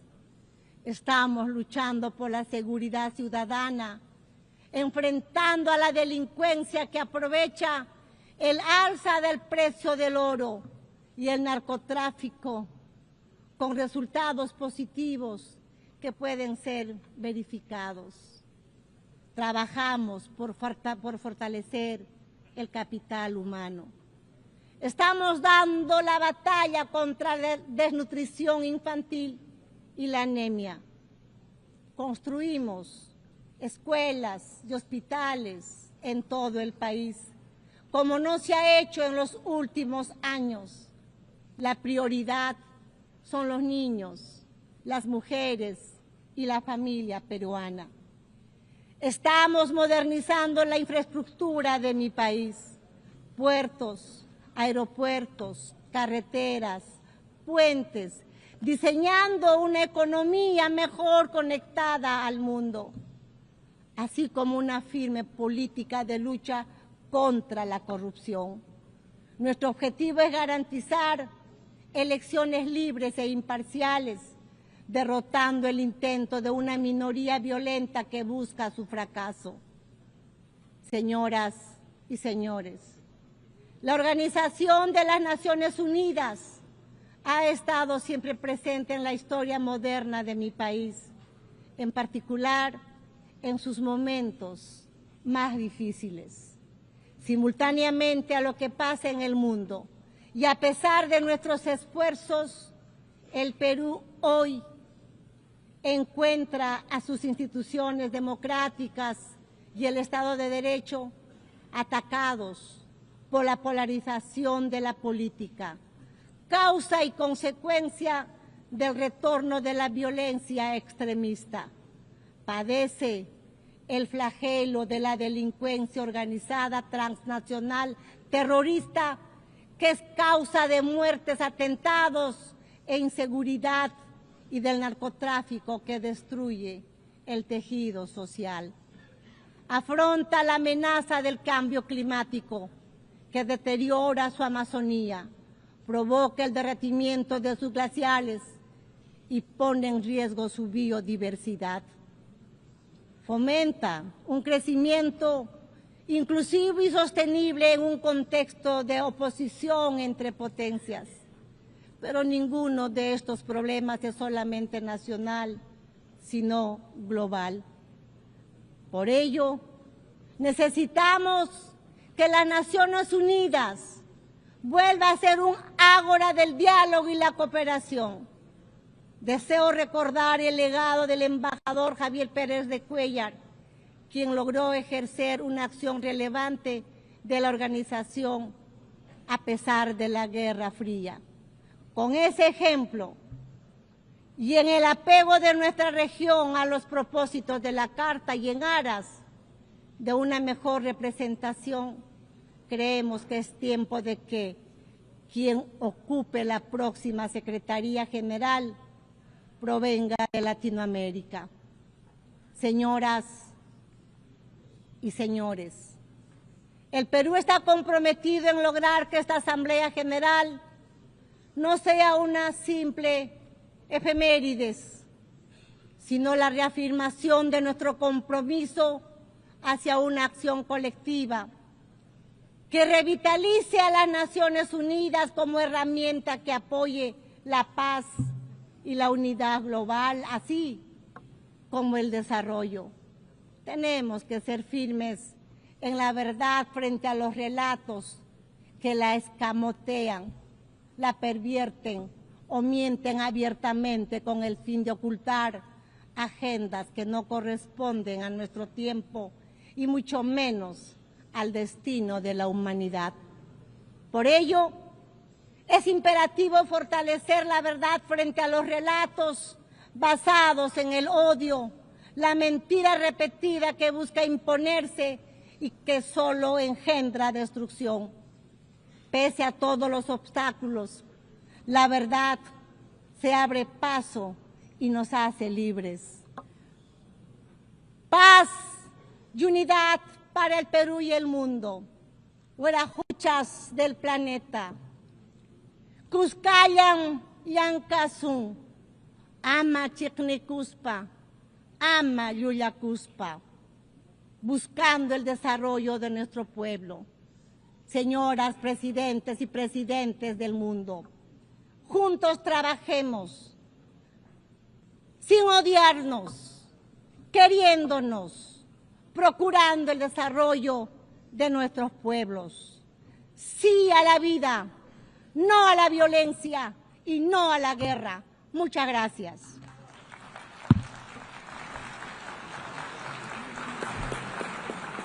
On behalf of the General Assembly, I wish to thank the President of the Republic of Peru.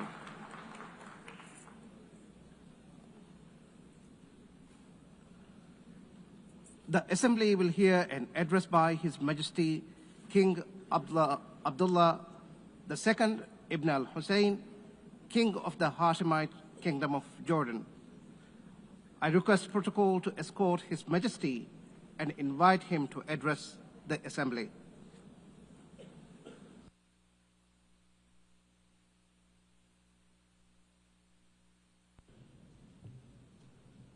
Bismillahir Rahmanir Rahim. Madam President, Mr. Secretary General, Your Excellencies. Another year, another UN General Assembly, and another occasion when I stand before you to address the same issue, the conflict in the Middle East.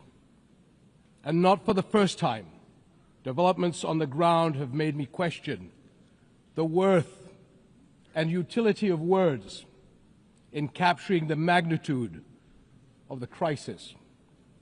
Yet not speaking about it would signal acceptance of the situation and abandonment of our humanity. And that I will not do. Our UN General Assembly was born 80 years ago, pledging to learn from, not repeat, history. The world vowed never again. However, for almost as long, Palestinians have been living through a cruel cycle of yet again, bombed indiscriminately, yet again, killed, injured, and maimed, yet again, displaced and dispossessed, yet again, denied rights, dignity, their basic humanity, yet again. So I must ask, how long will it be before we find a resolution to this conflict, one that safeguards the rights of all sides and allows a level of normalcy in the lives of the families at its core? How long will it be before I stand before you and speak not of suffering and devastation in my region, but of prospect, prosperity, and potential? Sadly, this is not the only conflict in our world. And some may say that other wars are also devastating. But the Palestinian-Israeli conflict remains unique. It is the longest standing conflict in the world. an illegal occupation of a helpless population by a self-declared democratic nation, and a flagrant violation of repeated UN resolutions, international law, and human rights conventions. A failure that should have elicited outrage and action, especially from major democracies. Instead, it has been met with decades of inertia. My friends, the war in Gaza marks one of the darkest moments in this institution's history. But although it is today's horror, the injustice stretches back decades. The Palestinian-Israeli conflict has been on the UN agenda throughout its 8 decades of existence. How long will we be satisfied with condemnation after condemnation without concrete action? When it comes to the Palestinian-Israeli conflict, it seems that what unfolds in the halls of power is theory. The struggles and suffering on the ground is reality. For decades, we have seen several attempts to achieve a solution by interim agreements and temporary stopgaps, none that delivered on the end game. In fact, many would argue these processes served as a distraction as Israel grabbed more land, expanded illegal settlements, demolished homes, and displaced entire neighborhoods. Muslim and Christian holy sites in Jerusalem have been vandalized and desecrated by those under government protection. And throughout all these years, Israeli families, too, have not been able to live in true security because military action cannot bring the safety they need. Nowhere is that more evident than in Gaza. More than 60,000 Palestinians killed, 50,000 children injured or killed, miles of burnt-out rubble, neighborhoods, hospitals, schools, farms, even mosques and churches in ruins, widespread starvation. And what we are seeing is only a glimpse, because never in our modern history has the lenses of international media been obstructed like this from capturing the reality on the ground. Almost 2 years in, and the cruelty of this military campaign continues unabated. Furthermore, the current Israeli government's provocative calls for a so-called Greater Israel can only be realized through the blatant violation of the sovereignty and territorial integrity of its neighbors. And there is nothing great about that. I can't help but wonder if a similar outrageous call were made by an Arab leader, would it be met with the same global apathy? The international community must stop entertaining the illusion that this government is a willing partner for peace. Far from it. Its actions on the ground are dismantling the very foundations on which peace could stand, and intentionally burying the very idea of a Palestinian state. It has shown how little it respects the sovereignty of other countries, as we have seen in flagrant violations in Lebanon, Iran, Syria, Tunisia, and most recently, Qatar. And its hostile rhetoric calling for the targeting of Al-Aqsa Mosque will incite a religious war that would reach far beyond the region and lead to an all-out clash that no nation would be able to escape. How long before we hold all nations to the same standards? How long before we recognize the Palestinians as people who aspire to the same things you and I do. And we act on that recognition. How long before we recognize that statehood is not something Palestinians need to earn? It is not a reward. It is an indisputable right.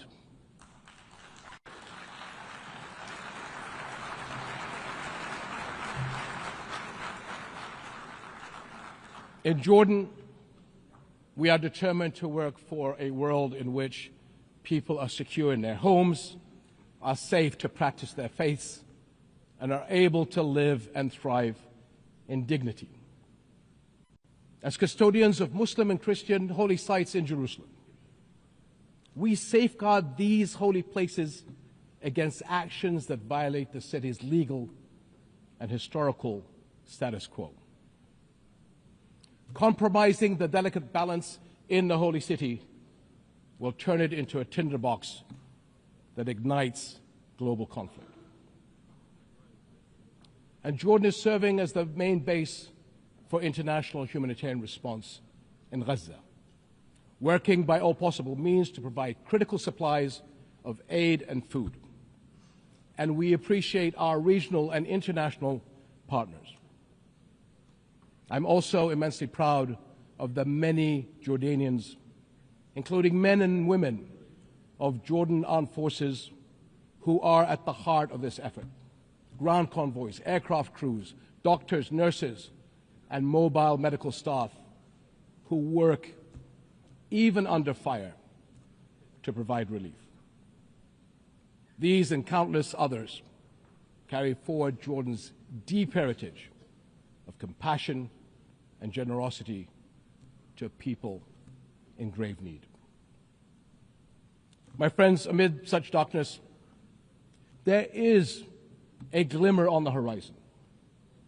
We are seeing more nations stepping up on behalf of a permanent ceasefire in Gaza, one that ensures the release of all hostages, unhindered humanitarian aid, and support for the Palestinian people as they rebuild. We all know that force is no foundation for security. It is a prelude for greater violence. Repeated wars are teaching generations of Israelis and Palestinians that their only recourse is the gun. Security will only come when Palestine and Israel begin to coexist. Seems I have the same problem as President Trump. Begin to coexist side by side. This is the two-state solution, in line with international law and UN resolutions. An independent and viable Palestinian state with East Jerusalem as its capital, alongside a secure Israel living in peace with its neighbors. For almost a quarter of a century, this has been the promise of the Arab Peace Initiative, in which Arab and Muslim partners around the globe extended their hand. My friends, for the past 2 years, we have finally seen the world's conscience stirring in the courage of ordinary people from every walk of life and every corner of the globe, raising their voices as one and declaring, it has been too long.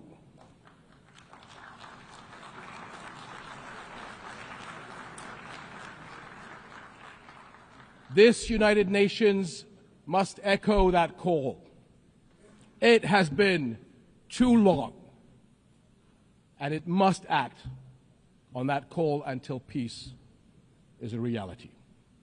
Thank you.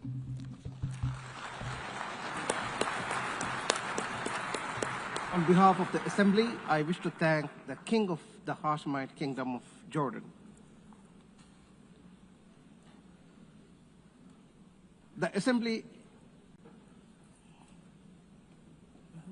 the Assembly will hear an address by His Excellency Lee Jae-myung, President of the Republic of Korea. I request protocol to escort His Excellency and invite him to address the Assembly.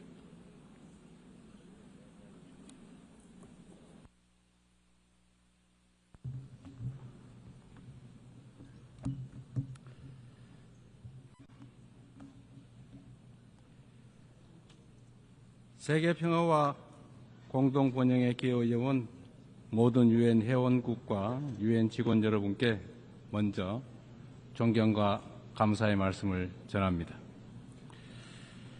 아날레나 베어복 제80차 총회 의장의 취임을 진심으로 축하드리고 안토니우 구테레시 사무총장의 변함없는 헌신과 노고에도 경의를 표합니다.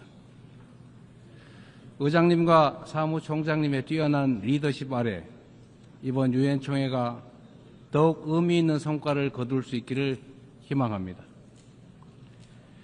의장님, 사무총장님 그리고 각국 대표 여러분, 올해는 유엔 창설 80주년이 되는 뜻깊은 해입니다. 유엔이 걸어온 지난 80년은 인류의 존엄과 가치를 지키고 미래 세대를 위한 길을 모색해온 소중한 여정이었습니다. 누군가 유엔이 이룬 성취가 무엇인지 묻는다면 대한민국의 80년 역사를 돌아보라 이렇게 대답하겠습니다. 도전과 응전으로 점철된 대한민국의 역사는 인류가 직면한 거대한 도전에 쉼없이 맞서온 유엔의 역사 그 자체라고 해도 결코 과언이 아닙니다. 대한민국은 유엔이 설립된 해에 식민 지배에서 해방됐고 유엔의 도움으로 분단의 상흔과 전쟁의 폐허 속에서도 국가 정체성을 유지하며 산업화를 일궈내고 민주주의를 꽃피웠습니다. 그렇기에 대한민국은 그 자체로 유엔의 존재 가치를 증명해온 나라입니다. 대한민국이 참혹한 전쟁과 재난 속에서 우주의 무게만큼 고귀한 생명들의 희망을 되살릴 때마다 그 치열한 연대의 중심에서 유엔의 깃발이 나부꼈습니다. 유엔은 모든 이들에게 차별 없이 동등한 권리와 기회를 주기 위해 애썼고 어린이들의 삶을 피워낼 교육과 백신을 제공했습니다. 유엔과 국제사회의 지원으로 일어선 동방의 작은 나라가 세계의 주목을 받는 당당한 유엔 회원국으로 거듭났고 어느 나라보다 빠르게 국제사회 구성원으로서의 역할과 책임을 높여가고 있습니다. 한때 민주주의와 평화가 위기에 처했지만 대한민국은 그때마다 불굴의 저력으로 일어섰습니다. 친위 쿠데타로도 민주주의와 평화를 염원하는 대한국민들의 강렬한 의지를 결코 꺾을 수 없었습니다. 지난 겨울 내란의 어둠에 맞서 대한민국 국민들이 이뤄낸 빛의 혁명은 유엔 정신의 빛나는 성취를 보여준 역사적 현장이었습니다. 대한민국이 보여준 놀라운 회복력과 민주주의의 저력은 대한민국의 것인 동시에 전 세계인의 것이 될 것입니다. 당신이 나를 밝은 쪽으로, 빛이 비추는 쪽으로, 꽃이 피고 있는 쪽으로 끌고 가기를 바랍니다. 노벨 문학상을 수상한 한강 작가의 말처럼 대한민국은 민주주의를 향한 여정을 함께할 모든 이들에게 빛의 이정표가 될 것입니다. 저는 오늘 세계 평화와 인류 공영의 미래를 논의할 이 유엔 총회에서 세계 시민의 등불이 될 새로운 대한민국이 국제사회에 완전히 복귀했음을 당당하게 선언합니다. 감사합니다. 유엔의 지원과 도움에 힘입어 성장한 우리 대한민국은 이제 민주주의 회복의 경험과 역사를 아낌없이 나누는 선도 국가로서의 역할을 마다하지 않겠습니다. 각국의 끊임없는 노력에도 불구하고 세계 평화와 안전 유지라는 80년 전 국제사회의 결의와 염원은 아직 끝나지 않은 우리 모두의 과제입니다.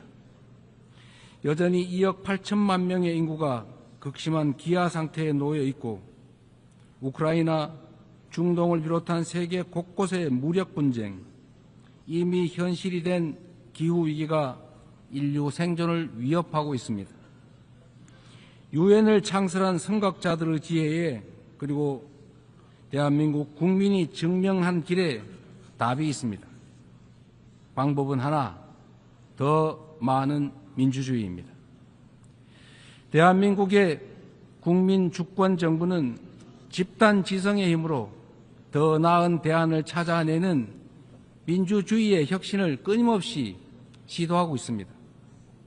국제사회가 직면한 공동의 과제를 해결할 방법도 결코 다르지 않습니다.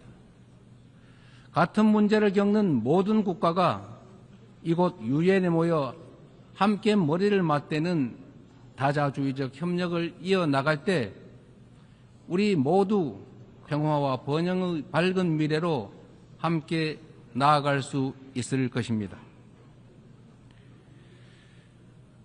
총장이 제시한 UN 80 이니셔티브가 이 시대적 요구에 발맞춰 유엔의 진화와 발전을 이뤄낼 비전으로 자리 잡기를 기대합니다. 유엔 안전보장이사회 또한 변화된 국제 환경을 반영해서 비상임 이사국을 확대하고 효과성과 대표성을 제고할 수 있기를 희망합니다. 대한민국은 2024년에서 25년 임기의 안보리 이사국으로서 안보리가 국제 평화와 안보 위협에 능동적으로 대응할 수 있도록 노력하고 있습니다. 의장님, 총장님, 그리고 존경하는 각국 대표단 여러분, 민주주의를 회복한 대한민국은 이제 더 나은 미래를 꿈꿉니다. 대한민국은 유엔이 표방하는 자유와 인권, 포용과 연대의 가치를 굳건하게 수호하는 글로벌 책임 강국으로서의 역할을 다해 나갈 것입니다. 대한민국에 거주하는 내 외국인 모두가 사회의 동등한 구성원으로서 삶의 모든 현장에서 존중받을 수 있도록 제도와 문화를 더욱 발전시켜 나갈 것입니다. 대한민국은 인권 존중의 가치를 실현하면서 국제사회와의 협력을 강화하고 또 주도해 갈 것입니다. 당장의 생존이 위급한 시대에 연대와 상생, 협력이란 다소 생경하게 느껴질 수도 있습니다. 하지만 인류는 언제나 깊은 절망만큼 높은 희망을 꿈꾸었고 더 나은 내일을 향한 열정으로 지금의 진보를 이뤄냈습니다. 어려운 시기일수록 인류 보편 가치에 대한 믿음이라는 유엔의 기본 정신으로 돌아가야 합니다. 전쟁의 참화를 물려주지 않겠다는 일념이 유엔 창립으로 이어져 분쟁을 예방하고 평화를 지켜냈던 것처럼 미래의 인류가 살아갈 더 나은 세계를 위해 오늘의 우리는 더 협력하고 더 신뢰하고 더 굳게 손잡아야 합니다. 지속 가능한 미래를 향한 다자주의적 협력의 길, 우리 민주 대한민국이 앞서가겠습니다. 평화는 무엇보다 중요한 가치입니다. 대한민국에서도 전 세계 어디에서도 평화는 민주주의와 경제 발전의 기본적 토대가 됩니다. 지금 우리가 직면하고 있는 분쟁과 갈등은 인간의 존엄과 지속 가능한 발전의 이상이 평화가 없다면 얼마나 쉽게 무너질 수 있는지를 선명하게 설명해 줍니다. 오늘날 대한민국은 유엔의 평화 유지 및 평화 구축 활동에 있어 핵심적인 기여국으로서 책임을 다하고 있습니다. 분단 국가인 대한민국을 흔들림 없이 수호한 우리의 용사들이 유엔이 주도하는 지속 가능한 평화의 길을 돕고 있습니다. 평화를 위협하는 것은 물리적인 요소만이 아닙니다. 인공지능 기술이 안보 역량을 결정하고 사이버 공격이 국가 안보를 위협하는 시대, 우리는 이제 보이는 적을 넘어 보이지 않는 적과 맞서야 합니다. AI 시대의 변화에 수동적으로 끌려다닌다면 기술 악용으로 인한 인권 침해의 그 어두운 그림자를 떨쳐내지 못한 채 양극화와 불평등 심화라는 디스토피아를 맞이하게 될 것입니다. 그러나 변화에 능동적으로 대처한다면 높은 생산력을 동력 삼아 혁신과 번영의 토대를 세우고 직접 민주주의를 강화하는 유용한 기반을 만들 수 있습니다. 내일 안보리 의장으로서 주재하는 공개 토의 자리가 인공지능의 책임 있는 이용을 촉진하는 국제사회의 노력에 큰 보탬이 될 것으로 확신합니다. 아울러 다음 달 대한민국 경주에서 열릴 에이펙 정상회의에서 에이펙 AI 이니셔티브를 통한 AI 미래 비전을 공유하고자 합니다. 첨단 기술 발전이 인류의 보편적 가치에 기여하는 모두를 위한 AI의 비전이 국제사회의 뉴 노멀로 자리 잡을 수 있도록 노력하겠습니다. AI가 주도할 기술 혁신은 기후위기 같은 전 지구적 과제를 해결할 중요하고 또 새로운 도구가 될 것입니다. 지난 80년간 지속 가능한 발전의 길을 열어젖히고 인류의 존망이 걸린 기후위기 대응을 선도해온 유엔의 노력에 세계 각국이 화답해야 합니다. 대한민국은 과학기술과 디지털 혁신을 활용해 에너지 효율을 높이고 재생에너지 비중을 확대하면서 에너지 대전환을 추진하고 있습니다. 올해 안으로 책임감 있는 국가 온실가스 감축 목표를 제출하여 국제사회의 단합된 의지에 동참할 것입니다. 2028년 칠레와 공동 개최하는 제4차 유엔 해양총회에서도 지속 가능한 해양 발전을 위한 실질적 연대를 구축할 수 있도록 할 것입니다.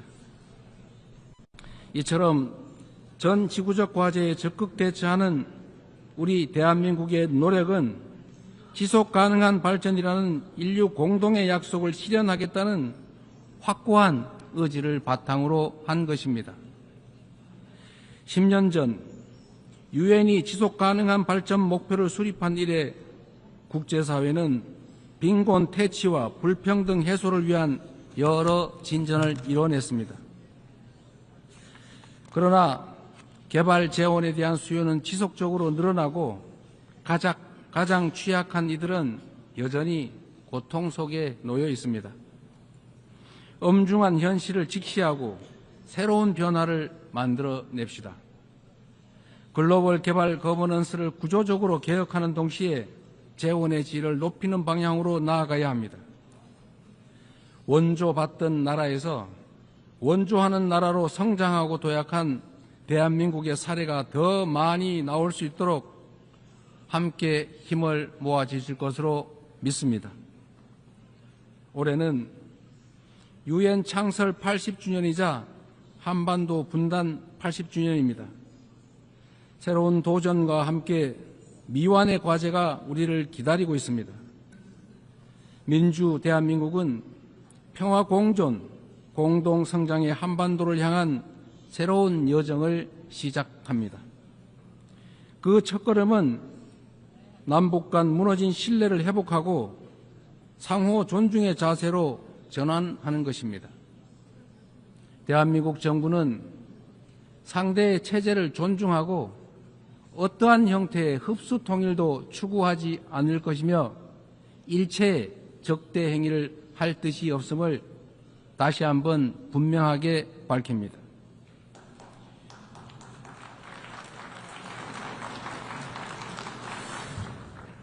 이 세 가지 원칙을 바탕으로 우선 남북 간 불필요한 군사적 긴장과 적대 행위의 악순환을 끊어내고자 합니다.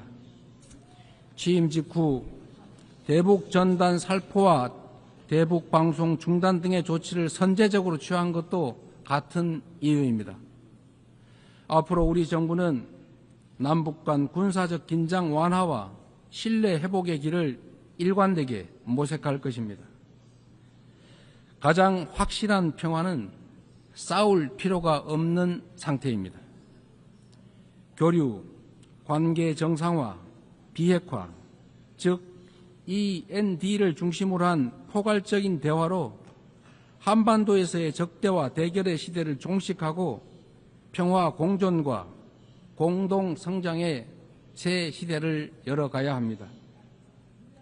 교류와 협력이야말로 평화의 지름길이라는 사실은 굴곡진 남북 관계의 역사가 증명해왔던 불변의 교훈이기도 합니다. 남북 간 교류 협력을 단계적으로 확대함으로써 한반도에서 지속 가능한 평화의 길을 열어 나가겠습니다. 한반도 평화는 남북은 물론 국제사회가 함께 만들어가는 게 중요합니다. 남북 관계 발전을 추구하면서 북미 사이를 비롯한 국제사회와의 관계 정상화 노력도 적극적으로 지지하고 협력하겠습니다. 비핵화는 엄중한 과제임에 틀림없습니다. 그러나 단기간에 해결되기 어렵다는 냉철한 인식의 기초 위에 현실적이고 합리적인 방안을 모색해야 할 시점이 됐습니다. 핵과 미사일 능력 고도화 중단부터 시작하여 축소의 과정을 거쳐 폐기에 도달하는 실용적, 단계적 해법에 우리 국제사회가 지혜를 모아주시기 바랍니다. 한반도에서의 항구적 평화 실현은 분쟁으로 고통받는 인류에게 새로운 희망과 가능성을 제공할 것입니다.